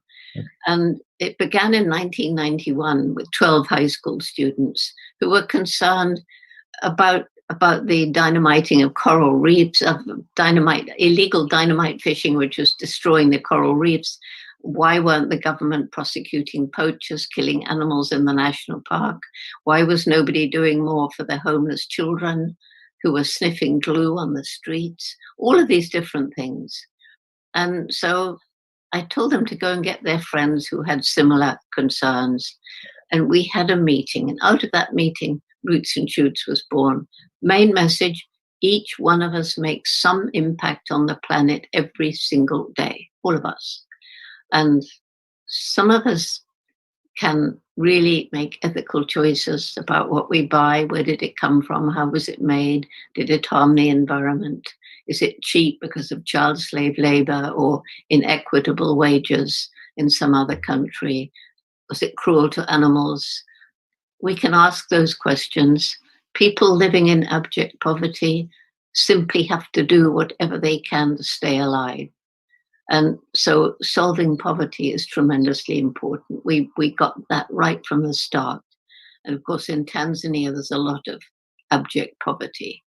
And then with Roots and Shoots, we decided from the beginning, because everything is interconnected, that each group would choose between them. They would choose, unless they were very small and they need guidance, but one project to help people, one project to help animals, one project to help the environment, and or one big project that covers all three. And it's just been amazing. That little group of 12 high school students has now turned into I call it a movement that's in more than 65. It's in more than 65 countries, and it's growing all the time. And we've got hundreds and thousands of young people from kindergarten through university making change every day. And we've also got what I call the alumni, all those who've been through the program in school or university, and somehow they retain the values that they acquired during their time with the Roots and Shoots. And by the way, Roots and Shoots, think of a big, beautiful tree, probably began as a little seed. You could have picked it up then and it would have seemed small and insignificant. But those little roots to reach the water can work through rocks and eventually push them aside. And that little shoot to reach the sunlight can work through cracks in a brick wall and eventually knock it down. So we see the rocks and the walls as all the problems we humans have inflicted on the planet. And it's a message of hope. Hundreds and thousands of young people together can solve these problems, but they need guidance, especially when they're young. So, do you think that education, formal education, has to change, and in what way? And maybe is there a message to the ministers of education globally? I think people, particularly teachers, and particularly in some countries, are understanding that there really is a need for change. And one of the changes which I always push for is spending more time outside, spending more time in nature. Once we realized that the pandemic was caused by disrespect of nature to some extent, destroying the environment, pushing animals in closer contact with people. And so once we realized that, then children need to learn to respect and understand nature. And looking at a book is all very well, but especially for small children, being out there, see their eyes light up when they discover something for themselves. It makes all the difference in the world. And I think, your innovation labs is encouraging the young people to go out into the forest, which is near them in Tanzania, and find out for themselves. And it's really changing them. And if we don't have young people today grow up to be good stewards of the planet, we may as well all give up. Yeah. So students who will entering school right now, they will leave it in 15 years. What would be your hope for them, for those kids? Well, I'm hoping, we do have some Roots and Shoots schools where the ethic of Roots and Shoots is built into every single part of the curriculum. And I can't expect that that's going to happen everywhere, but it's maybe something like it, so that environmental education will be built into and woven into the ethic of the schools. And so young people going into school now, honestly, it's going to depend on where they go, because there are some countries or parts of a country where teachers simply, they don't have the imagination, they haven't had the training, they just go by the book, and kids get bored. They totally get bored.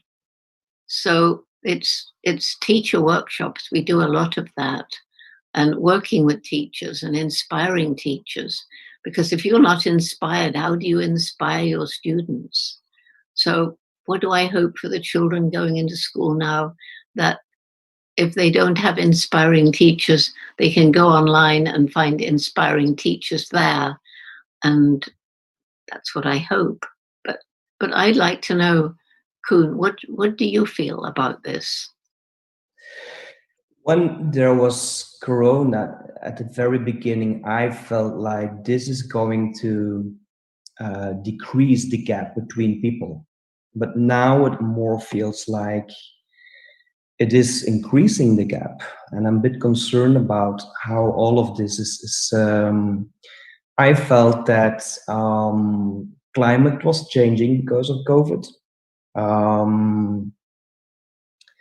But I also see that people sometimes have other priorities. And I really hope that we will find a way to bring everybody closer together.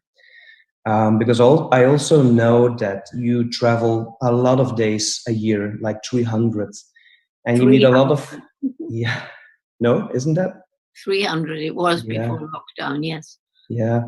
So I really wonder how this affects your life and how you still, because I know that many teachers struggle with teaching online. And I would love to know, Jane, how this affects you, how you still would love to inspire without able to travel to those people. Well, you know, when I was first kind of, I say, grounded here, luckily I was here. I was nearly grounded in Abu Dhabi. Fortunately, I'm here with all my things. And first I was frustrated and angry. And then I thought, well, that's not helping anybody. So I and a small team got to work to create a virtual Jane. And that virtual Jane is on Zooms and webinars and Skypes, giving out video messages, opening conferences, making speeches, doing interviews, writing articles, and of course, millions and millions of emails. And the hardest thing for me has been, you know, giving a talk in an auditorium with thousands of people. There's an excitement in the air, an energy. Now I've got to learn, I've had to learn to give a talk that will inspire, looking at that stupid little green spot on the top of a laptop, which is a camera lens, and trying to imagine all the people listening. And apparently it's working. People have said, yeah, we were inspired, it's okay. But gosh, it's not easy at all.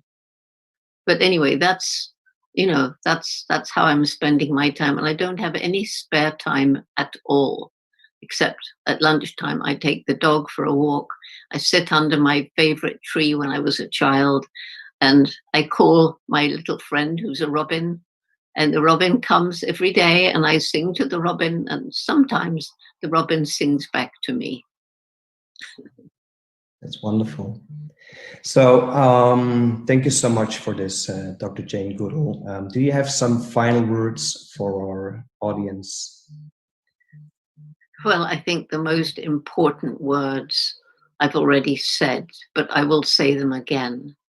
And that's that every single one of us matters and has a role to play. Some people don't yet know their role. What we do every day does make a difference.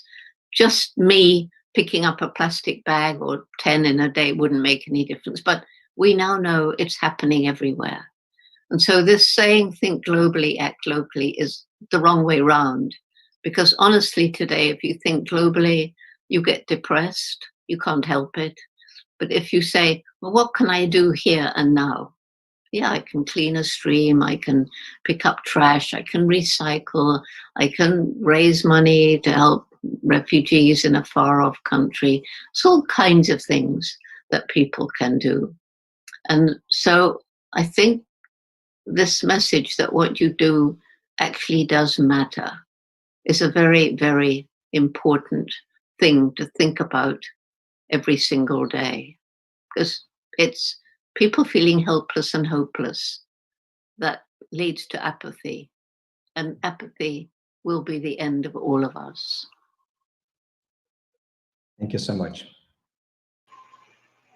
Well, what an inspiring interview with Jane Goodall there. Thank you so much, Jane. Talking about the need for change and to get children outside and all of those kinds of interesting ideas. So now we're coming to the OECD for a view about what they think about teachers and our teacher unions.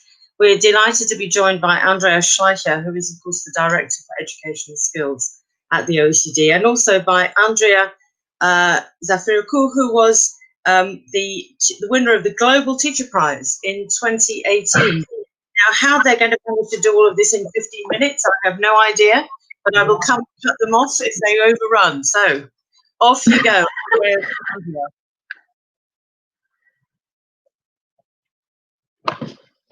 Hello everyone. And Andreas, what a pleasure once again to be sharing this platform for you, and welcome to World Teachers Day. How are you? Very well, and congratulations to World Teachers Day. It's just a fantastic and important event to celebrate the work of teachers. Yeah, thank you very much. Now, as you heard, we haven't got long and I've got so many questions to ask you. So I'm going to crack on if that's okay. So firstly, now correct me if I'm wrong, but I believe that your higher education background was in physics and your first job was with Philips Medical Systems. So when did you become interested in education and in teachers in particular? Well, actually, after my first job, I did my civil service in a school for disadvantaged children, and that really inspired me. And I learned, to work with children, and I saw that many of the children who were there solely because they had grown up in the wrong context. And I also saw how teachers can make such a difference. And I really think from that day onward, I've changed my career, and I have never regretted it. Oh, wow, that's so inspiring. And I've had the pleasure of reading your recent book, World Class, and you wrote the most wonderful dedication to all the teachers, where you said they dedicate their lives often in difficult conditions and rarely with the appreciation they deserve to helping the next generation realize their dreams and shape our future. Why do you think teachers are so important for young people's learning? Well, I think learning is never a transactional phenomenon. It's always a relational and a social phenomenon. We too easily forget that. And the one thing that, for example, young people will remember 10 years from now from this pandemic is the teacher who reached out to them, who understood their difficulties, who understood their dreams and passions, and who helped young people to realize those dreams. Now, education is not about teaching young people something. It's about helping them develop a reliable compass and the tools to navigate through this world that is increasingly complicated, increasingly volatile, ambiguous. Now, success is about, building curiosity, opening minds. It's about building compassion, opening hearts. And it's about, courage, being able to mobilize our cognitive, social, and emotional capabilities. And I also think these are the best weapons that we have against the biggest threats in our times. If you think about, ignorance, the closed mind, or, hate, the closed heart, or fear, the enemy of agency. And when you think about this, it all comes down to people. We learn those things from and with people. That's why teachers are so crucial for education. Oh, I couldn't agree with you more. And just going back to your book again, in your dedication, you said that teachers rarely get the appreciation they deserve. And again, I agree with you, but why do you think that this is the case? Well, I guess it depends. Parents typically appreciate the teachers of their child. I don't think there is so much debate about this, but when it comes to the broader education system, we are often pushed to see the defaults and the deficiencies of those. In a way, education systems are good to keep students inside and the rest of the world outside. So the outside world sees education through the media that are very, very quick to point out the little flaws and faults. And I think that's why if you ask people, they like the teacher of their child, they talk, poorly about the education system or even the teaching profession. And I think that's the dilemma that we have to solve by being a more open profession, by creating better ways for parents to be part of this. And actually, in this way, I think the pandemic has served a great purpose. It brought parents and teachers closer together. If you think about the last 10, 15 years, the biggest threat to education has been in a growing trend towards commodification. In a way, students became consumers, parents became clients, and teachers became service providers. It has created that distance, actually, that has made education that has worked against the agency. And I think we need to overcome this. Education only works as a whole of society enterprise. And in the way, the pandemic has strengthened that. And I do think there is now much greater appreciation for the work of teachers than before. Whether we can keep it, we don't know. Yeah, no, I can echo that. I think I've become much more closer with many of the parents of the students I teach. Now, moving on, I'd like to ask you about PISA. So one of your first jobs at the OECD was to create the Programme for International Student Assessment. And we know that many policymakers believe it is indispensable. But do you think it's indispensable for classroom teachers? Well, good question. Whether it's PISA or something else, I think teachers need a window to the world. I think that's crucially important. In a way, too many teachers work in total isolation in their classroom. And I do think PISA provides that perspective. It helps teachers to look upward to the next teachers, to the next school, to the next education system. If you think, for example, in your country, the exchange between, teachers in China and teachers in Britain, that was inspired by teachers looking at different kind of educational practice, learning from and with each other. I hope, we're going to see a greater sense of professional autonomy, but also stronger collaborative culture. And that, for me, is what PISA really can support. Now, my next question is, most teachers belong to unions and professional associations. How important do you think unions are for teachers, especially in the pandemic? Do you think they should be more involved in education policy making?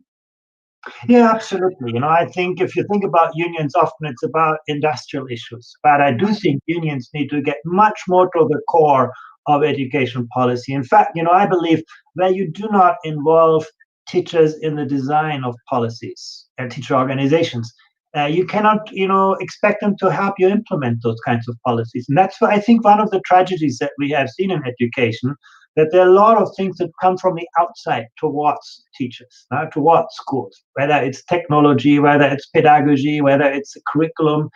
And I do think we need greater ownership of educational practices by the profession. And, teachers cannot do that in isolation. They need to do that through professional organizations, through unions. So absolutely, I do think, and it's not about politics. It's really about the involvement in the policies. You would want to see the policies of education, the design of education systems really shaped by those who have the best expertise, and those are the people at the front line.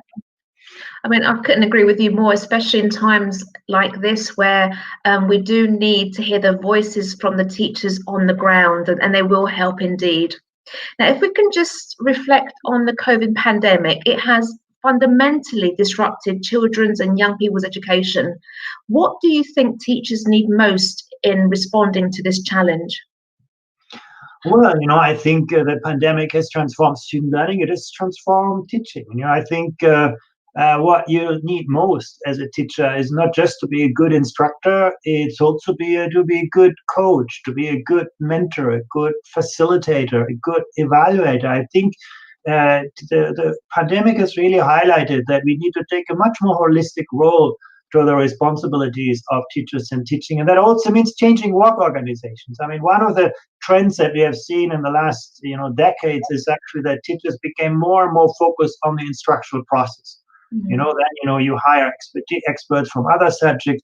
But again, I think we probably, teachers may want to teach less and work more on other things, and having more time with students outside the classroom setting. Know your subject, of course. Know how different students know that subject, but also know better your students as individuals. Now, that's what the pandemic has really highlighted, where you cannot reach out to every individual student. They're going to get lost. You're not going to get them back. So I think we have designed school systems, this very industrial approach we have to this, where often we, ask teachers to teach a very specific subject. I think that needs to give way to a much more holistic set of responsibilities. I hope that after this pandemic, teachers will get more space to actually relate to students and to act as, social workers and psychologists, and to bring together a much more broader range of responsibilities. No, I hope so, because there are so many amazing systems that have now been created from reflection of what we've undertaken in our schools. So fingers crossed, people are going to learn from them and not go back to how it was before. Here's my final question. There has been so much discussion about the future of schools due to the pandemic. We all know that schools are at the center of the communities and sometimes are felt as the heart of the community. What is their future? Will their role as a hub of the community be strengthened, or is their future more uncertain? Well, I do hope that schools will become more a hub of our societies. In a way, our schools today are not just going to be the future of our economies, but also the future of our societies, who we are, how we relate to people, who are different from us. Now, I do think that is all clear, but I think it would, and I'm sure, we will find many teachers who share that vision. But we should not assume that there is an automaticity that will get us there. I think there are big challenges to that kind of vision. I mentioned the challenge of commodification in education, but there's also, many people after this pandemic who say, well, we've got less time, less resources, let's just focus on the basics. I think this idea that schools should assume a broader role in our societies rather than an even narrower role, and that education should not unravel, in a kind of range of services or technologies. I don't think that's a given. I think we have to work very, very hard on this. And I do think teacher organizations, teacher unions will have to be at the heart of this process. I know, I couldn't agree with you more. Now, it's time to wrap up, but I just wanted to say a huge thank you, Andreas. Speaking to you is always inspiring. We can go on forever, but from the bottom of our heart, thank you very much for joining us to celebrate World Teachers' Day. Thanks so much, Andrea. It's always a pleasure to be with you. That was an amazing interview. Thank you very much, Andrea and Andreas. Now let's get some inside secrets from the USA, the Netherlands, and the UK on the union organizing experience in a live discussion. This panel is for all the unionists who feel that we know what we want, but wonder how to get there. Speakers will be discussing a new approach to organizing. In this session, we will discuss a union organizer, researcher, author of Shortcuts and the Collective Bargain from the United States of America, Jane McAnally, National Learning Officer and organizer of the National Education Union from the United Kingdom, John Hegarty, and the Vice President of the AOB from the Netherlands, Jelmer Evers. Thank you. My name is Jelmer Evers, and I'm really looking forward to this panel. I'm actually in a panel with two of my teachers, Jane McAlevey and John Hegarty. I've been following their course, and then tomorrow I'm going to listen to them again in International Strike School, but Jane is going to talk about that a little bit more in a minute. So I just want to frame this discussion. I'm coming from the classroom, a teacher, now being vice president of the AOB, but still in the classroom. I've been looking for ways and being really frustrated, not sort of like getting my colleagues to come along, to organize, to become a member, to become active, and to organize in school and nationally. And I've been sort of like writing books and blogs and all these other things, and I think I've done some organizing. And as I looked outwards more and more to other unions, and for example, the NEU, but also what's happening in America, I figured, hey, we haven't really touched upon, so we know what a good education system looked like. We know what good teaching looked like. Public education, trust, well-funded, all those kind of things. But we never really discuss how teachers are organizing. There's a lot of research done on it. So when I read a book, I think it was 2-3 years ago, it was called No Shortcuts, Organizing for Power in a New Gilded Age. It was sort of like an eye-opener, an epiphany I had. I said, okay, this is sort of like the language, the tools, the research that we need. And it was a book by Jane McAlevey, a union organizer, coming from her practice, but also her research. So for me, it was really a life-changing book. It was something I've been looking for a long time. And the distinction between organizing and mobilizing, I think, is a really, really important one. So what I first wanted to ask is Jane sort of like to delve into that and then go into sort of like the any use practice and get John into the conversation as well. So, but first of all, Jane, I'd like to ask you, so what is organizing? Can you explain the core concept to us? Yeah, I can definitely explain it. And it's great to be here with you two today, Yelmer and John, and happy celebration of Teachers Day. I think for starters, we can pick up on where Jane Goodall left us just a few minutes ago, actually. Jane Goodall herself actually said, apathy will be the end of us. So picking right up on her, I want to describe what organizing is as very distinct from what we think of as either activism or mobilizing. And for me, the best way to do that is actually to illustrate it with just a couple of slides. So I'm going to show some slides right now and see if I can quickly get the screen share to work very easily. There we go. So Yelmer mentioned that we're in Strike School together. I want to just show 3 or 4 slides here. The first is a picture of what looks like the Hong Kong umbrella protest. It's actually a 34,000 teacher strike in Los Angeles, California in January of 2019. This was a strike that, like the Chicago teacher strike, was sort of a defining moment in rebuilding power in teacher unionism in the United States. So how did the Los Angeles teachers have a 100% out strike over the central questions of how to make quality education real again in a city dominated by a lot of poor people? That were the central issues in the strike for the teachers.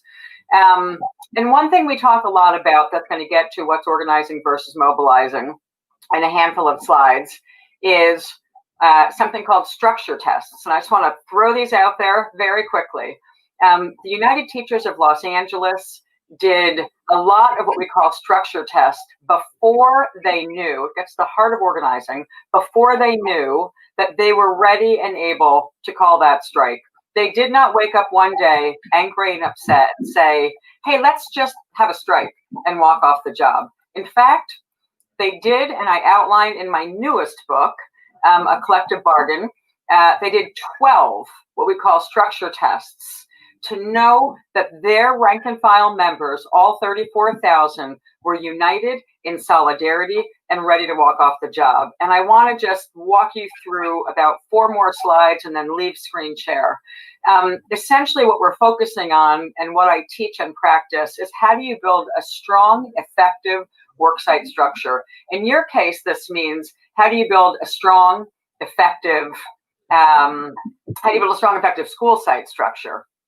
Jane, they asked you if you can just share your PowerPoint. You shared your main screen, and we saw like your whole screen also with the PowerPoint. Just okay. Just I'll not forget it. I'll just stop sharing then. That doesn't make any sense. So essentially, though, what I showed was a picture of 34,000 teachers walking out, and a beautiful picture of 34,000 teachers in Los Angeles walking out. And to get there, they had to practice a mechanism called structure tests. And the structure is the school site.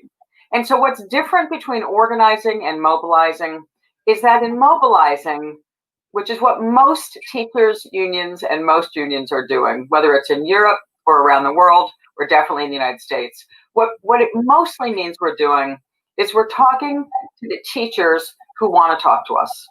We're only making an effort. We call a meeting. If we're doing a good job, we call a meeting and people show up at a meeting. And it's never a very high percentage of the members who show up at a meeting, because who wants to go to an extra meeting? We generally run not very good meetings, and then we rely on who shows up, and we blame the people who don't show up, right? We literally say, well, we called a meeting, and if those teachers didn't show up to the meeting, too bad. That's actually the opposite of organizing. Organizing means we wake up in the morning and we have a plan, literally, to engage every single teacher into every single school every single week. And it means we're spending most of our time talking to the teachers who do not come to our meetings, are not in our social media feeds, and do not think they want to talk to us. That's the difference between a mobilizing approach or an advocacy approach, either one of them, and what we call a deep organizing approach. In the United States, the biggest strikes, which have led to the biggest improvements in standards for students and learning and teacher outcomes, has been the unions that are practicing the organizing approach, by which they make a plan every single week about how to engage every single teacher in every single school. That's what organizing is, and it's very different than the approach that most teacher unions rely on, which is let's talk to whoever shows up, right? So that's, I think, an opening salvo for what the distinction is between the two. Yeah, yeah. So that's what was my experience coming and with the union, and also looking at other unions in Europe. So there's also a difference, because you talk about bargaining, for example, in hospitals for salaries. But in the Netherlands, for example, and I think in a lot of your other European countries, we have collective bargaining across like the whole country. But there are also a lot of workplace issues and a lot of things that we sort of like have a say on, but we're not really organized around. So what would you say to like ordinary teachers, like in the workplace, in the classroom, in the school? Does this also apply to them? Because that's what they always ask me. Yeah, it totally applies to them. In fact, in the organizing model, the people who really do the work are actually rank and file teachers. So what we do, and what we're doing in the strike school right now that both Yelmer and John are participating in, what we do is we teach. So first, as educators, right? We're all educators on this call. So as educators, we teach rank and file teacher leaders what are the fundamentals of how you can engage 100% of the teachers school by school by school. Because, by the way, you're not going to successfully, even in the European model of sort of sectoral negotiations, in order to have maximum power to win at a table, whether it's a national table, because in the healthcare sector, by the way, in the United States, sadly, that is a private sector, I've done national bargaining, right? The equivalent of sectoral bargaining. When you're good enough in the US and you get enough power across a private sector, you can sort of force them into something like sectoral bargaining. But that only happens when we have the power, in our case, hospital by hospital, in your case, school by school in this case, right? So the ability to win strong national standards starts with what the actions are by every teacher at the most local level, school by school, whether that's to resolve school site issues or whether that's to bring more power to a national strike or a national discussion about educational policy. We have to be able to involve every single teacher in those discussions to make the concepts real that we're fighting for. Exactly, and that's sort of like what I'm also trying to get going to John. So not third partying the union. The union is not a third party. It's sort of like it's your collective voice within the school and also within your country. So, John, we've had this talk before, and we're sort of like discussing where you are with the NEU at the moment, and you've been sort of like applying some of these lessons.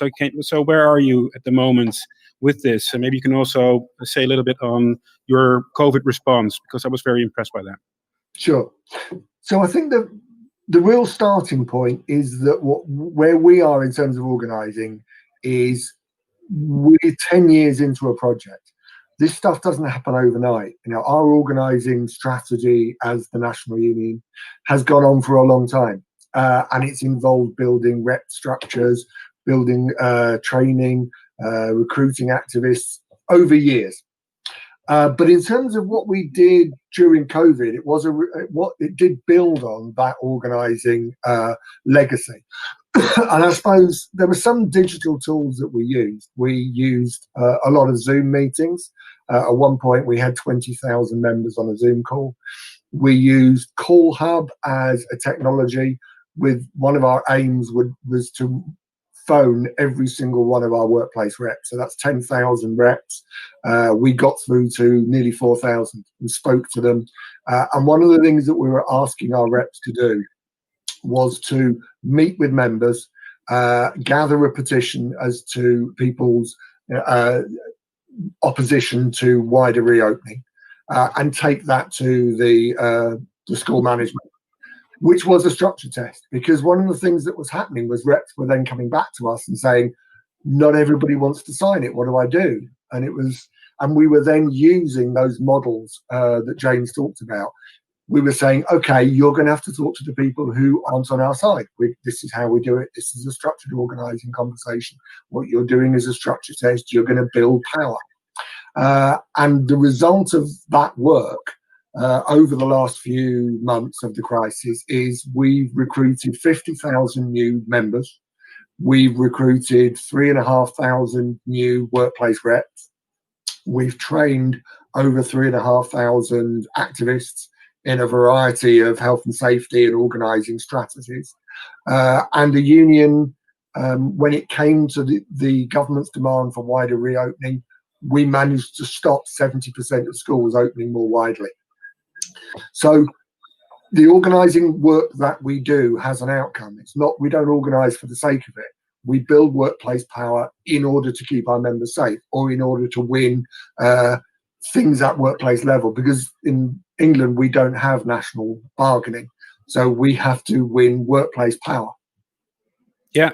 So, and I think the way in what you said, like it's a long-term project, and when I talk, when we have this message, this global message, that we sort of like also say to people, the LA teachers took 4 years when Chicago did it, like in 2009. They also took 3 years to build power, to build those kind of structures. That is a long-term commitment. It's not just snap your fingers and then like 100,000 Dutch teachers show up for a one-day strike. Maybe that can happen, but it's not really building power. And I think that's the big difference. And also, we made mistakes all the way through this process. We got things wrong, and I think it's important for us to always keep reflecting on the work that you do, to go, okay, that didn't go as well. How do we do it better next time? Rather than resting on your laurels. You have to accept that you've got to take chances. You've got to take risks in order to win, and sometimes they don't work, and that's okay. Yeah. And Jane, so we're in the middle of an unprecedented crisis, the COVID pandemic. So what's your perspective on it? So is the work that you're doing and that John's doing, is it making a difference, or do we need to step up even more? So where are we and where are we going and what is needed? I think both are true. In the immediate, our work is definitely adding up. In the United States, all of the same unions that have built to what we call high participation unions, that we call strike ready unions, meaning they've got 100% worker engagement. There's a rep for every school. There's a communication system that's clear. That is why, in fact, in July, in the state of California, where I'm focused working with a team of unions in California, including the Los Angeles teachers, the reason why the governor, the elected governor of the state of California, made a fairly early announcement in July that in fact schools would not open was not because the governor had a warm spot for teachers that day. It's because we had begun taking strike votes across some of the biggest unions and saying there are not COVID protections in place. There is not personal protective equipment. We, in most of the big cities in the United States, because of austerity, don't have functioning ventilators, don't have air conditioning, don't have heaters, don't have windows that open. And don't even have like running water, and clean soap in half the buildings. So when someone says, oh yeah, we can open, we'll just socially distance and keep, kids 10 feet from the students' desks, the teacher said, this is insanity, and began to announce that they were taking strike votes. And very quickly, the governor of the state decided, okay, we're probably not going to open right away. And that was a good start. But by the way, where we're going is we need a hell of a lot of money, because austerity has just decimated the public education system in the United States. And we are in a fight right now on election day in the United States. We may not yet know who the president will be, but on election day in the state of California, I urge every teacher union in the world to pay attention. We are running a ballot initiative to tax corporations, to force them to put money into the education system. And it's high stakes right now in California. And that's our day-to-day work is taking the same worksite structures that we built for strikes and pouring it into the electoral system to tax corporations to force them to pay for the education that students of the future will need. So that's the immediate. And then fighting austerity coming out of COVID is going to be a massive fight. And it's not going to happen because teachers are going to nicely ask for more money. We have to tax corporations and the super rich to refund the public education system. I completely agree, but that's sort of like, it's not as clear cut in Europe, but I think that fight is coming, and it's coming out of 2008, at least in the Netherlands and also a lot of other European countries. Austerity also took a big cut out of education, did a lot of damage. So, John, also to wrap up for you, I'm going back to you. One more question for you, Jane. What's next for the NEU, and where are you in the UK? I wanted to pick up on something that Jane was mentioning, that idea that it's really important for us as teacher unions, and this is something that Andrea Schleicher was talking about a few minutes ago. It's really important for us to put forward that alternative narrative to the current narrative around education and around public services. The crisis of COVID shows us the impact of child poverty, the impact of 10 years of austerity and school unfunding. That's why things have been so bad. And then you look at the exams crisis that we had in this country, and that's caused by the massive over-testing and over-assessing and reductive nature of the school curriculum.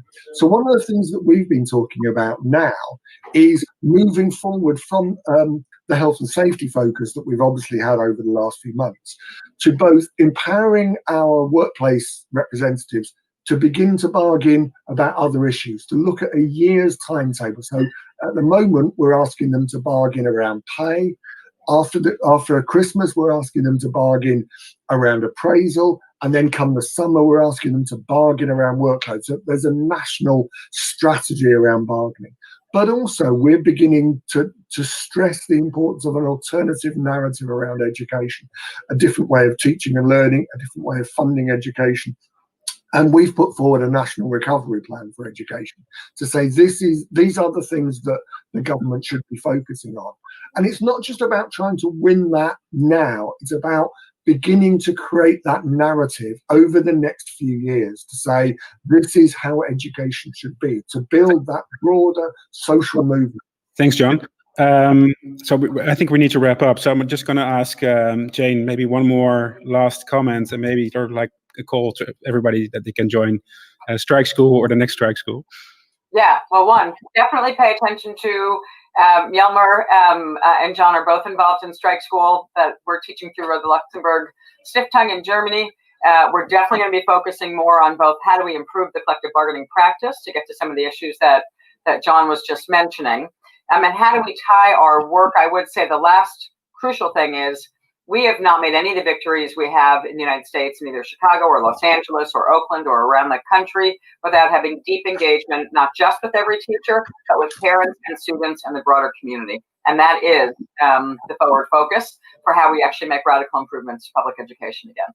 Yeah, great. Bargaining for the common good. That's what it's called, right? So thank you so much for joining us and for your always grace with your time. And I hope every teacher picks this up.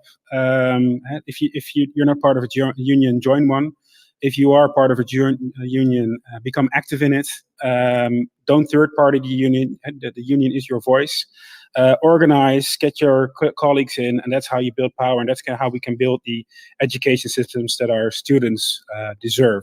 So thank you very much for joining us here, and let's go on to the next session.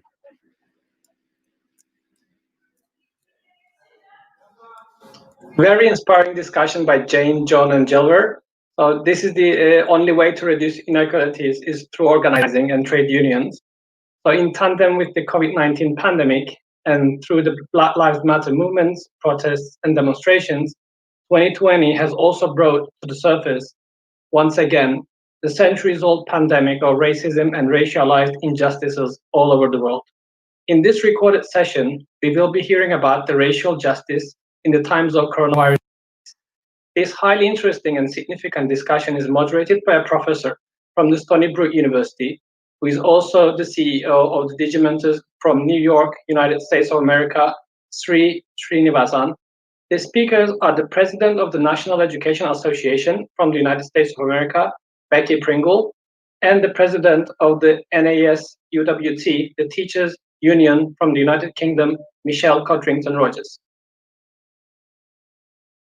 Hello, everyone, and welcome to this very important session on racial justice in the time of COVID. My name is Sri Srinivasan, and I'm the Marshall Loeb Visiting Professor of Digital Innovation at Stony Brook School of Journalism. We have a terrific session here where you will get to meet two leaders who are working on education issues at the union levels, both in the US and the UK.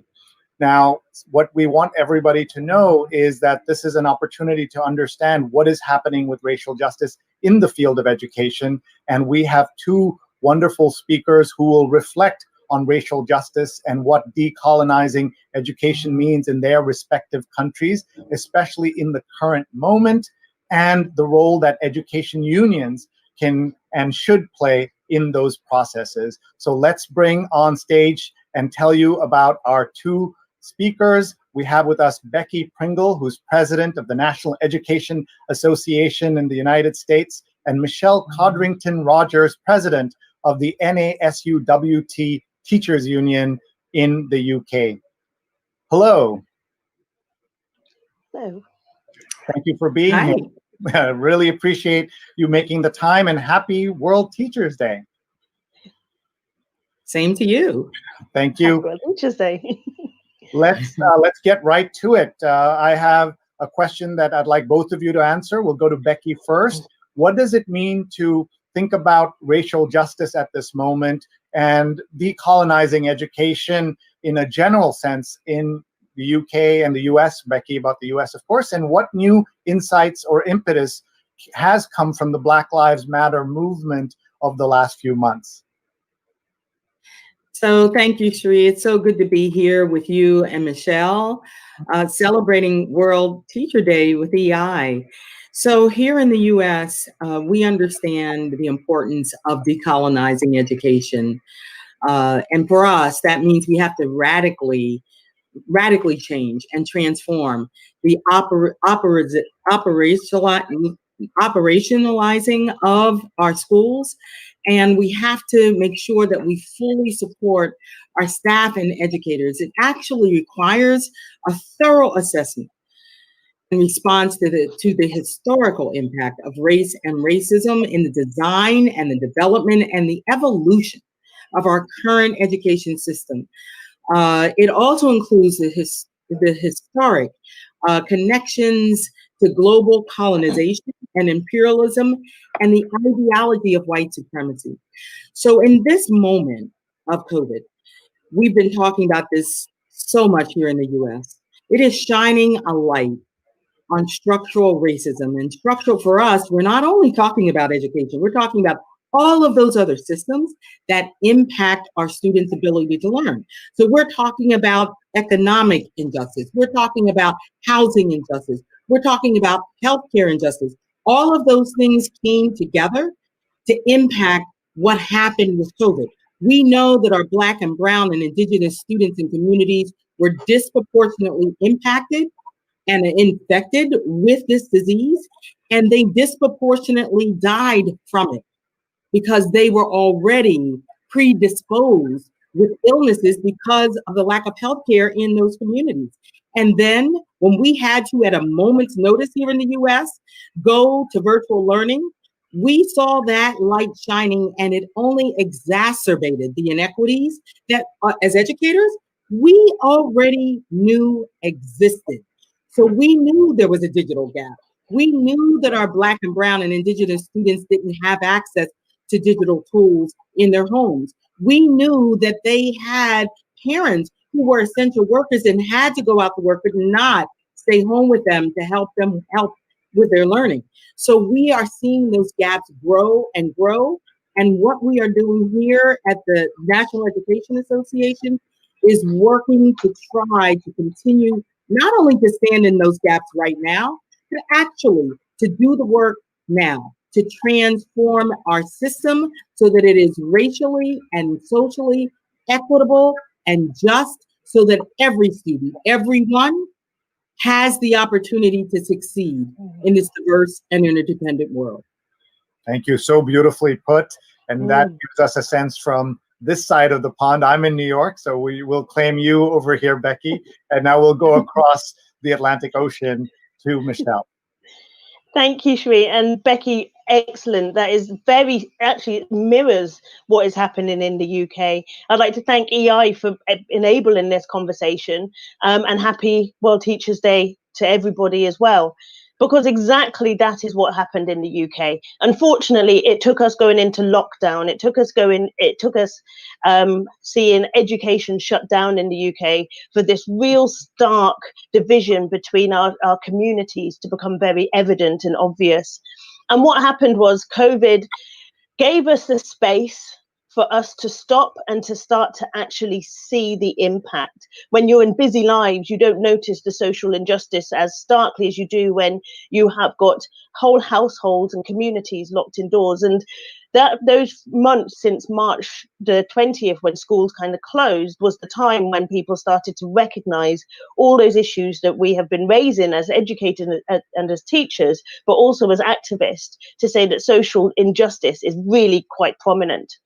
And kind of combining that with Black Lives Matters being reinvigorated, the debate meant that more people were able to engage with what had been campaigned on in relation to the disproportional impact of the systemic and systematic racism, institutionalized prejudice and discrimination, and the impact it has on Black lives in the UK. The pandemic as well exacerbated that disproportionality. And we're now in 50 years since the published book written by Bernard Coad, which is How the West Indian Child is Made Subhuman or Subnormal by the British education system. And to go back and to see where we have got to now in 2020, we see that very little has changed. Black children and Black teachers are still not just underrepresented or given a disservice by the education system in the UK, but in most cases, their chances and their life experiences are being impacted directly. And NASUWT worked with an organization called Runnymede and published a report in 2017 called Visible Minorities, Invisible Teachers, which reflected on the experiences of Black teachers and minority ethnic teachers in the UK. And it was stark. And in those 3 years, nothing has changed. And what we're seeing is that if our children and young people aren't seeing themselves reflected, not just in the curriculum, but by the people standing in front of them, then it actually does have a direct impact on their not just their experiences of the education system, but also their aspiration of what options do they have. And as part of the kind of the debate that blew up in the UK around Black Lives Matters and what does that mean in the UK, but especially in relation to education, we saw lots of people, lots of campaigns that have been campaigning for years be spotlighted when it comes to Black history and the importance of communities and cultures knowing their history and seeing it reflected in their everyday life experiences. And one of the arguments that I made was that it's not just about history. We have to make sure that there's Black visibility, to make sure that children and young people see their options and their opportunities. And it shouldn't take the murder of the trauma on a Black body for a system in education in particular to reflect, to think about what message are they given to children and young people, but also to the communities that we serve. And we have to think about visibility, and I think it's more than a hashtag. And when it also means that when organizations show support for example, Black Lives Matters, or at the moment we've just started Black History Month in the UK. Our Black History Month is on October, and we see organizations and the government, kind of quoting hashtag Black History Month. Actually, if organizations aren't forced to reflect on how their systems in place do a disservice to the Black and minority ethnic communities, then they're not doing the work. So I think as unions, we have got a huge job to do to make sure that we are not just challenging schools and our education system that we work within, but the systems where we puzzle piece into for them to start doing the work as well. And it's uncomfortable and it's challenging. But I think we, as educators, we've not just got to look within ourselves and our own system, but we've got to use that pressure to ensure that there's that campaign, that global campaign for social justice. Thank you so much. Before I ask Michelle another question, I just want to ask Becky to kind of reflect on what you just heard. It sounds so familiar, painfully familiar to us here in the United States. It absolutely does. You probably saw me shaking my head the whole time Michelle was speaking, because here's the thing. Not only do we have to lead as unions, we have to do the work ourselves. We have to do the work ourselves. We are a system as well. In 2015, the NEA convention, our large convention of 10,000 delegates, came together and passed the new business item to take on, committing the organization to take on institutional racism. That was 5 years ago. And it did position us to do the work. And we talked about the first thing we have to do is that we have to, all of us, commit to get on that journey of awareness. Mm-hmm. So we understand the things that Michelle just talked about, that we are talking about, because we've not been taught that history. We've been taught an incomplete history here in the US. And we have to expand our knowledge. And then we have to build our capacity. We have to build our racial justice muscle in a way we never have before. 5 years ago, when Michael Brown was murdered by police, we could not say affirmatively that Black lives matter. Now, after the killing of George Floyd, our state affiliates, one after the other, actually issued statements and affirmatively said Black lives matter. Those words matter.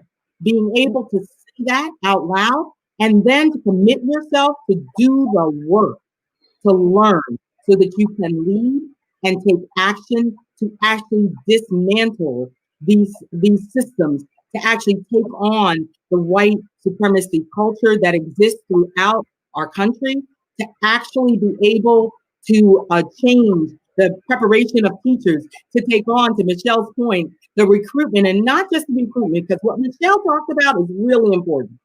Not only is it about recruiting teachers of color, but it is about retaining them, because what we find is that when they get into the profession, particularly when they are in environments that are not supportive of them as Black teachers, as Indigenous teachers, we find that they leave the profession. So we have to support them in a way that they stay in the profession. We must do the work to prepare all teachers, to prepare our white allies, so that we are ensured that we are creating a culturally responsive learning environment for all of our students. Thank you.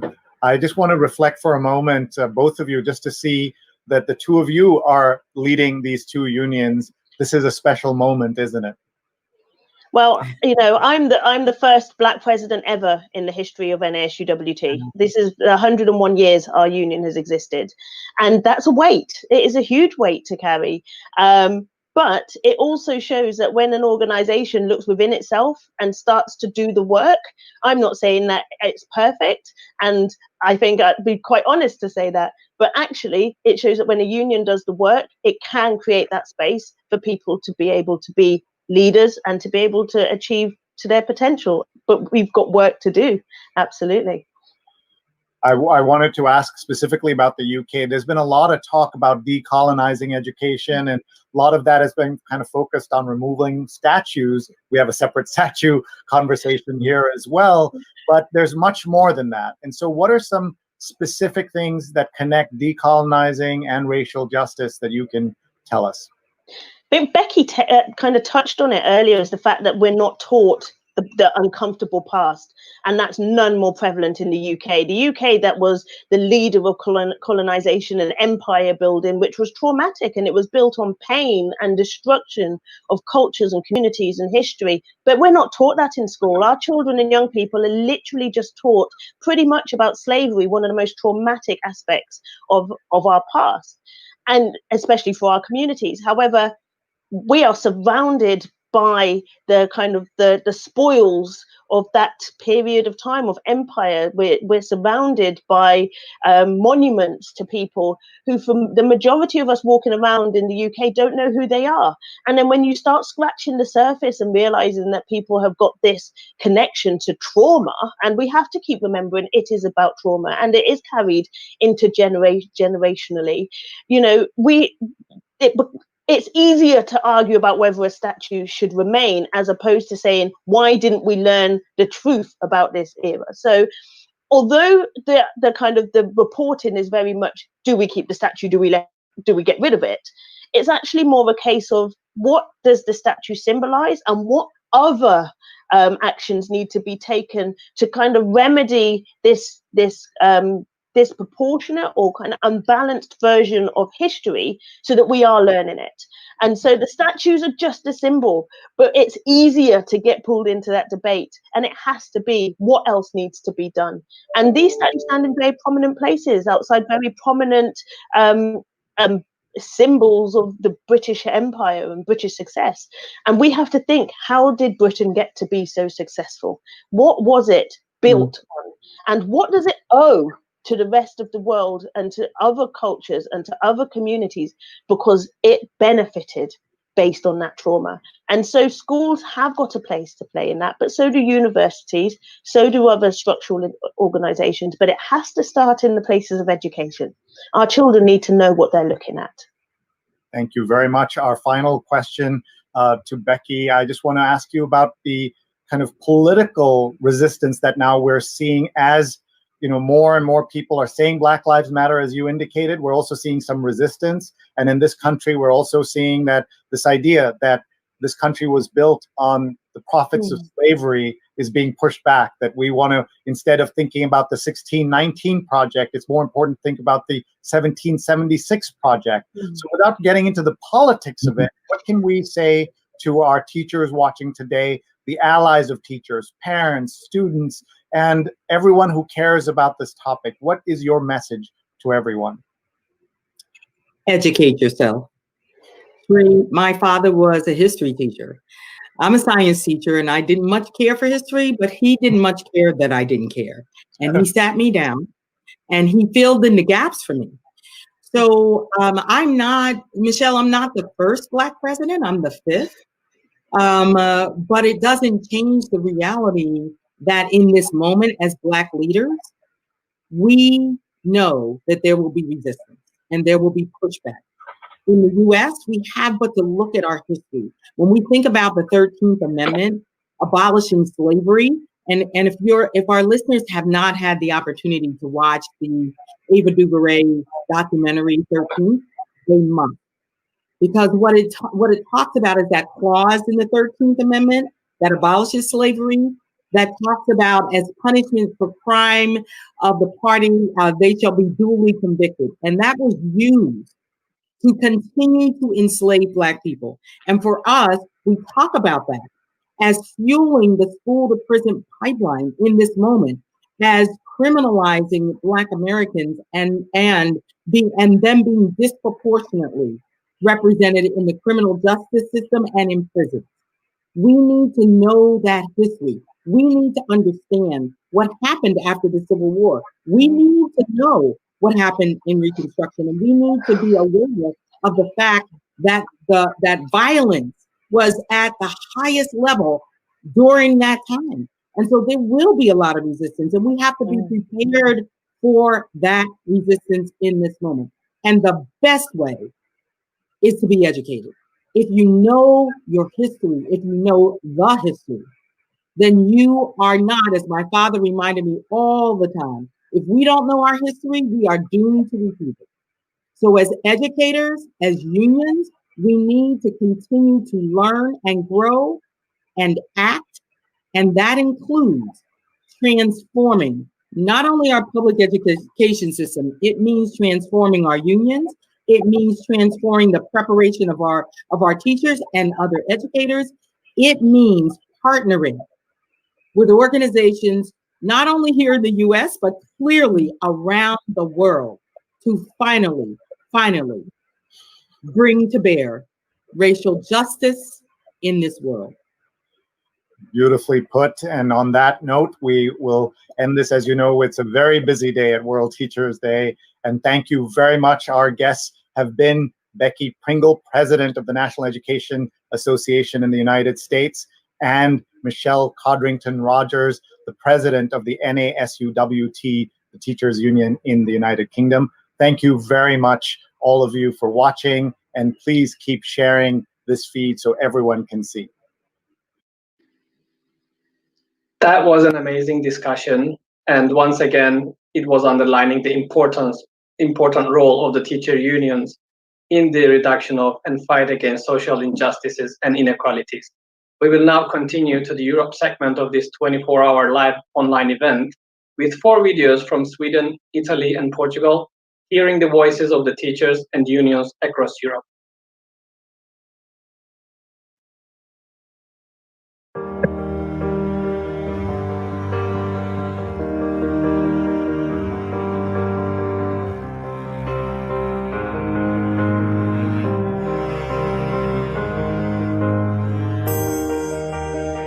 La scuola è un patrimonio comune e come tale va curato da tutti.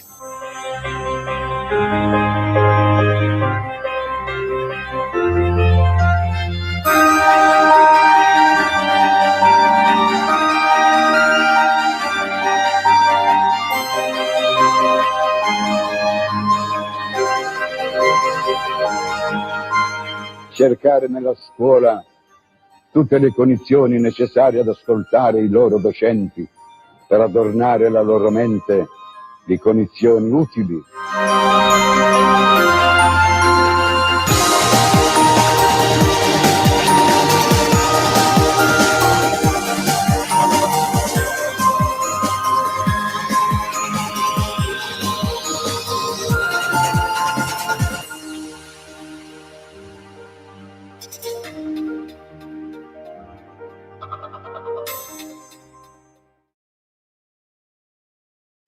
Eu posso identificar muito depressa as 3 ou 4 pessoas que foram fundamentais na minha formação enquanto ser humano. E a Maria de Lourdes Varela foi seguramente uma das pessoas mais importantes da minha vida. A minha professora primária, a mulher mais extraordinária do mundo, a mulher que nos ralhava e que ria connosco e que nos ensinou a primeira frase que eu soube escrever, que é: eu acordo sempre cedo num dia de verão. Nunca mais me esqueci. E que nos leu o João Sem Medo, e que nos levou através das letras e das matemáticas e do mundo misterioso, e que me mudou a vida e me marcou para sempre. Obrigada, professor. Jag är flöjtlärare på Kulturskolan i Fagersta. När jag undervisar så står jag ofta nära mina elever. Vi läser på samma notställ, eller så står vi mitt emot varandra och gör övningar. I höst har jag fått den här plexiglasskivan som hänger i taket i mitt rum. Den är höj- och sänkbar eftersom eleverna är olika stora. Och den gör att vi kan stå mitt emot varandra och spela utan att blåsa varandra rakt i ansiktet. Den gör också att vi tänker på att vi ska hålla avstånd mer än vad vi brukar göra. Det är ju inte alltid jag är här inne. Ibland är vi på andra ställen. Och då har jag den här mobila skyddet. Det är en plexiglasskiva som sitter fast på ett notställsben. Och det är väldigt enkelt att frakta med sig eller ställa i en annan lokal.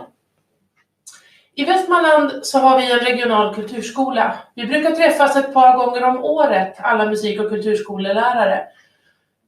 De senaste gångerna så har vi träffats digitalt, både för stora föreläsningar och för diskussioner i lite mindre grupper. Där har jag kunnat träffa mina flöjtlärarkollegor i länet och vi har kunnat prata om det som är viktigt i pandemin för just oss. Det har varit väldigt givande att träffa dem på det sättet, och när pandemin är över så kommer vi antagligen att fortsätta att träffas för att prata om just våra ämnesspecifika frågor. Det hoppas jag är att det är något bra som kommer ut i slutändan av den här pandemin.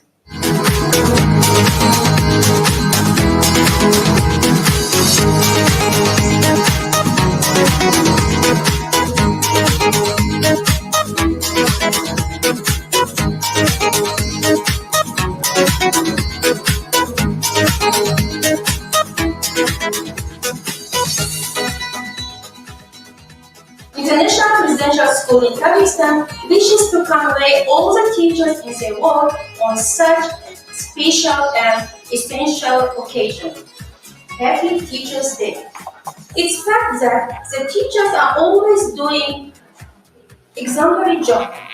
Even during pandemic, the teachers are doubling their great effort by discovering different ways to connect with pupils to express education. The knowledge, the love, the care which are shared by teachers inspire the world with gorgeous future.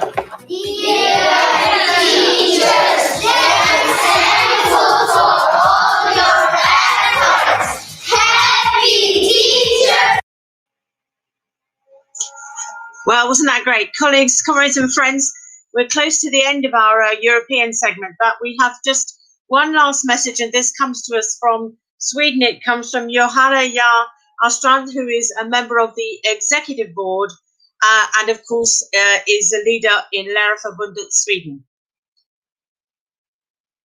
This year, 2020, did not turn out the way we planned to. COVID-19 has had and still has an enormous negative impact on the life of families and societies all over the world. I would like to ask you, Johanna Jahr Astrand, the president of Swedish Teachers Union, Lärarförbundet, a bit about what has happened in Sweden. Well, first of all, in Sweden, we have not experienced the total lockdown that happened in many other countries. However, the strict recommendations on social distancing, hygiene, travel, and gatherings have been similar to those who practiced in other parts of the world. How did your members, Swedish teachers, react and act in this situation? School leaders and teachers have really taken on the challenges of reorganizing work, creating a safe learning environment, helping each other, and contributing to a sense of normality during this crisis for children and pupils. And they have met pupils and parents in their worries while having to handle the concerns of their own health and that of their family. And you as a union, how have you worked during this period? I guess as all other unions, we have had to fight for just conditions for our members in an entirely new situation. And I really would like to highlight the work of our members and union representatives. The pandemic has brought new issues to the social dialogue with the employer, new risks to assess and manage together with colleagues. And Lärarförbundet has developed the tools to facilitate this work, but it has been done in the workplaces. Are there lessons learned that you believe that we as the teaching profession and organizations should carry with us for the future? Yes, I think we've learned during this period is that the measures taken by union in a crisis need to be contextual. We have discussed and we have shared experiences with sister unions in Education International. We have learned from each other, but we have not copied each other's solutions. And I've been so impressed by all the examples of teachers' initiatives and leadership.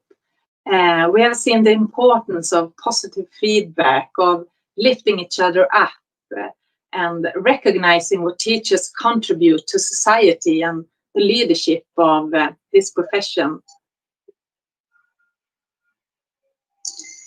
Well, that's it. Thank you, colleagues from the European section. So on behalf of my co-presenter, Suleiman Galena, and also on behalf of Christian, of course, who had to go and teach, so he couldn't stay with us till the end.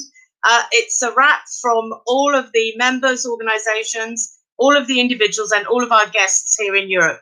I think it's been absolutely great. And I leave you with this. Happy World Teachers' Day and solidarity. Back to you, David. Thank you, Christine. Thank you, Suleiman. And thank you, Christian. Thank you, Europe, for a fantastic segment. That was just phenomenal. So much for us. It's almost hard to take it all in. Just such a brilliant segment. So now we have the pleasure of having a conversation with the leader of the International Trade Union Confederation, Sharon Burrow. So I'd like to ask Sharon to join me out here. Just say a few words about Sharon. Is not only is she a friend, not only is she a mentor, but she's one of us, guys.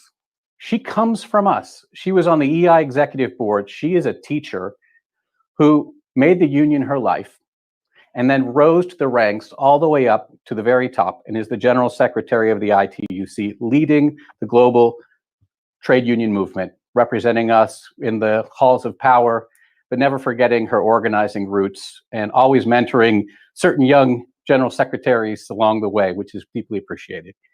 So Sharon, welcome. It's great to have you with us. It's great to be with you, David. Happy Teachers' Day.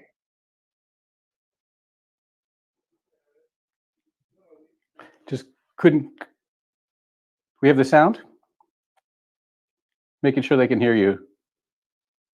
So try again? Yeah, try again. Okay. It's great to be with you. Happy Teachers' Day. And particularly can I shout out to those amazing teachers, not just all over the world, but in my own country, Australia. Wrong time zone, I know, but you know, your roots are your roots. And frankly, the Australian Education Union and my home base of New South Wales, I learned all the lessons in life, really, at a very young age as a teacher unionist, and of course, as a professional, that have held me in good stead. Well, I know that Susan and Angelo and all of your friends in Australia are watching even this late hour. We've been up now for well over 24 hours in this World Teachers' Day celebration event, organizing moment, clarifying moment, reflective moment, bringing together our allies as you are to talk about where we are, what we've learned through the pandemic, and what we need to do as a result of that. So I'm going to be very sort of pointed with my first question to you, Sharon.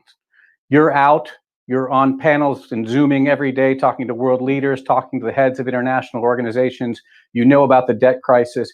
You know about the austerity issues. You know about the rising in poverty and unemployment. Can you help us sort of map out where do we need to go from here? What has to happen now? So we were already in a convergence of crisis, David. Of course, we had historic levels of inequality. Teachers saw that every day in their classrooms. Their parents saw it in the world of work, and the income share for working people since the slashing of the social contract in the early 90s has been like a big dipper. So inequality, the climate emergency, again, teachers understand the importance of environmental education, and we count on young people today to do what the generations haven't been able to do before, and that's actually stabilize the planet and allow us to create jobs on a living planet for the future. But then the context of COVID-19, let me first of all say a huge thank you and unbelievable outpourings of respect from all over the world for teachers who were one of the groups on the front lines. You kept the world going, whether it was virtual, whether it was in person, just as those people who went to work in the supermarkets and, of course, our treasured health professionals, risking your lives and learning very quickly to pivot your world to meet the test. Although I just heard from a friend, actually, Will I Am, in another conversation we were having, and you'd all probably know Will from the Black Eyed Peas. He told the terrible story of disheartenment when people who don't have access to the internet, can't afford Wi-Fi, are hanging out outside Taco Bells and Burger Kings and other such fast food places to get the free Wi-Fi late at night to try and actually keep up with their lessons. So teachers, big applause. But now we have an economic and social crisis that unless we rebuild the social contract, unless we have a new social contract with recovery and resilience, and of course that means, David, jobs, jobs and jobs, climate-friendly jobs, It means universal social protection, and we're fighting for a global social protection fund for the poorest of countries. 500 million jobs lost, 1.6 billion facing destitution in the informal economy. But that must include funding for our vital public services, for the care economy, and of course, health, education, childcare, aged care, all of the things that make us strong as a community. So do you think that the political will is now here in the face of this crisis to actually make that social contract happen? Are we in a different moment? Do the sort of the corporate profiteers and those that have sort of found ways to sort of offshore their wealth and not pay their taxes, just sort of benefit off public services without paying their due, to fight our attempts to get basic human rights and labor rights and women's rights? Are you feeling like they're on the ropes, that they get it, that this is something, that this is a moment that we're going to be able to break through? I wish I could say unequivocally yes. Do I think we can break through? Absolutely. Do I think that our political leaders are there? There are two camps. We've won the battle internationally, and I hope we can win it in every country. And I know you're going to be talking to the president of Argentina, and the Argentinian unions have won it there, where their government's committed to a new social contract. You hear the language everywhere. You hear the commitment to universal social protection, but walking the talk, we've spent about up to 18 trillion already through this crisis, and unions have a lot to be proud of. I just heard one of your colleagues say that from Europe. The support you won for teachers and students, and of course other unions for parents on the front line or having lost their jobs, these are massive advances on the social contract. But do I think that our government leaders, when again you've got the corporate sector divided too, there is one group of corporates who know the world has to change, who are working with us, but they're more real economy people. If you look at the profiteers, the big tech companies eroding privacy, putting in place unacceptable surveillance. Again, I'm going to quote Will, because we just had this conversation online. Will IAM says we should have an AI constitution. I'm for that. We're all for that. We have to fight for a new social contract that is about the future we want, David. And I'd invite people to say, what is it that they want in their social contract? I'm going to actually send out with David an invitation to you in the coming weeks. Tell us what you want in the social contract for yourselves, your children, your communities, because that's the fight we need to take up. And to be honest, David, it'll be the fight of the generations. We need to bring every generation into this struggle. We need never again to go back to austerity and the despair that people were feeling even before COVID-19, when we saw people on the streets in every continent angry about the way their democracies were heading, or the growth in authoritarianism, which is writ large around the world. And I'm sure you've heard a lot about those countries today. So can we win? Absolutely, because the power of working people, the power of the unions is what we always use. If you look at the peace struggles from Belarus to Brazil to many parts of the world, Philippines, India, but you also then look at who's on the front lines. It's workers, it's working people, it's their unions. And I know the power of the teacher unions. So we want to win new standards around telework. Again, talk to Argentina, first in line. We want to win new standards around funding the digital future that is a positive future for our students. Teachers will be there. And I know that they'll join the rest of the movement to fight for that new social contract that gives us jobs, just transition, an inclusive future for women, for race, as well as for equality. Thank you, Sharon. And I don't think it's by chance, and Sharon and I've talked about this before, that the countries that are leading the way happen to be led by women. So I think it's time for many of us men to make room and listen up, like we just done with Sharon. Thank you so much for being with us. Really appreciate the time you've taken, and we're all together because unity is so important in this moment.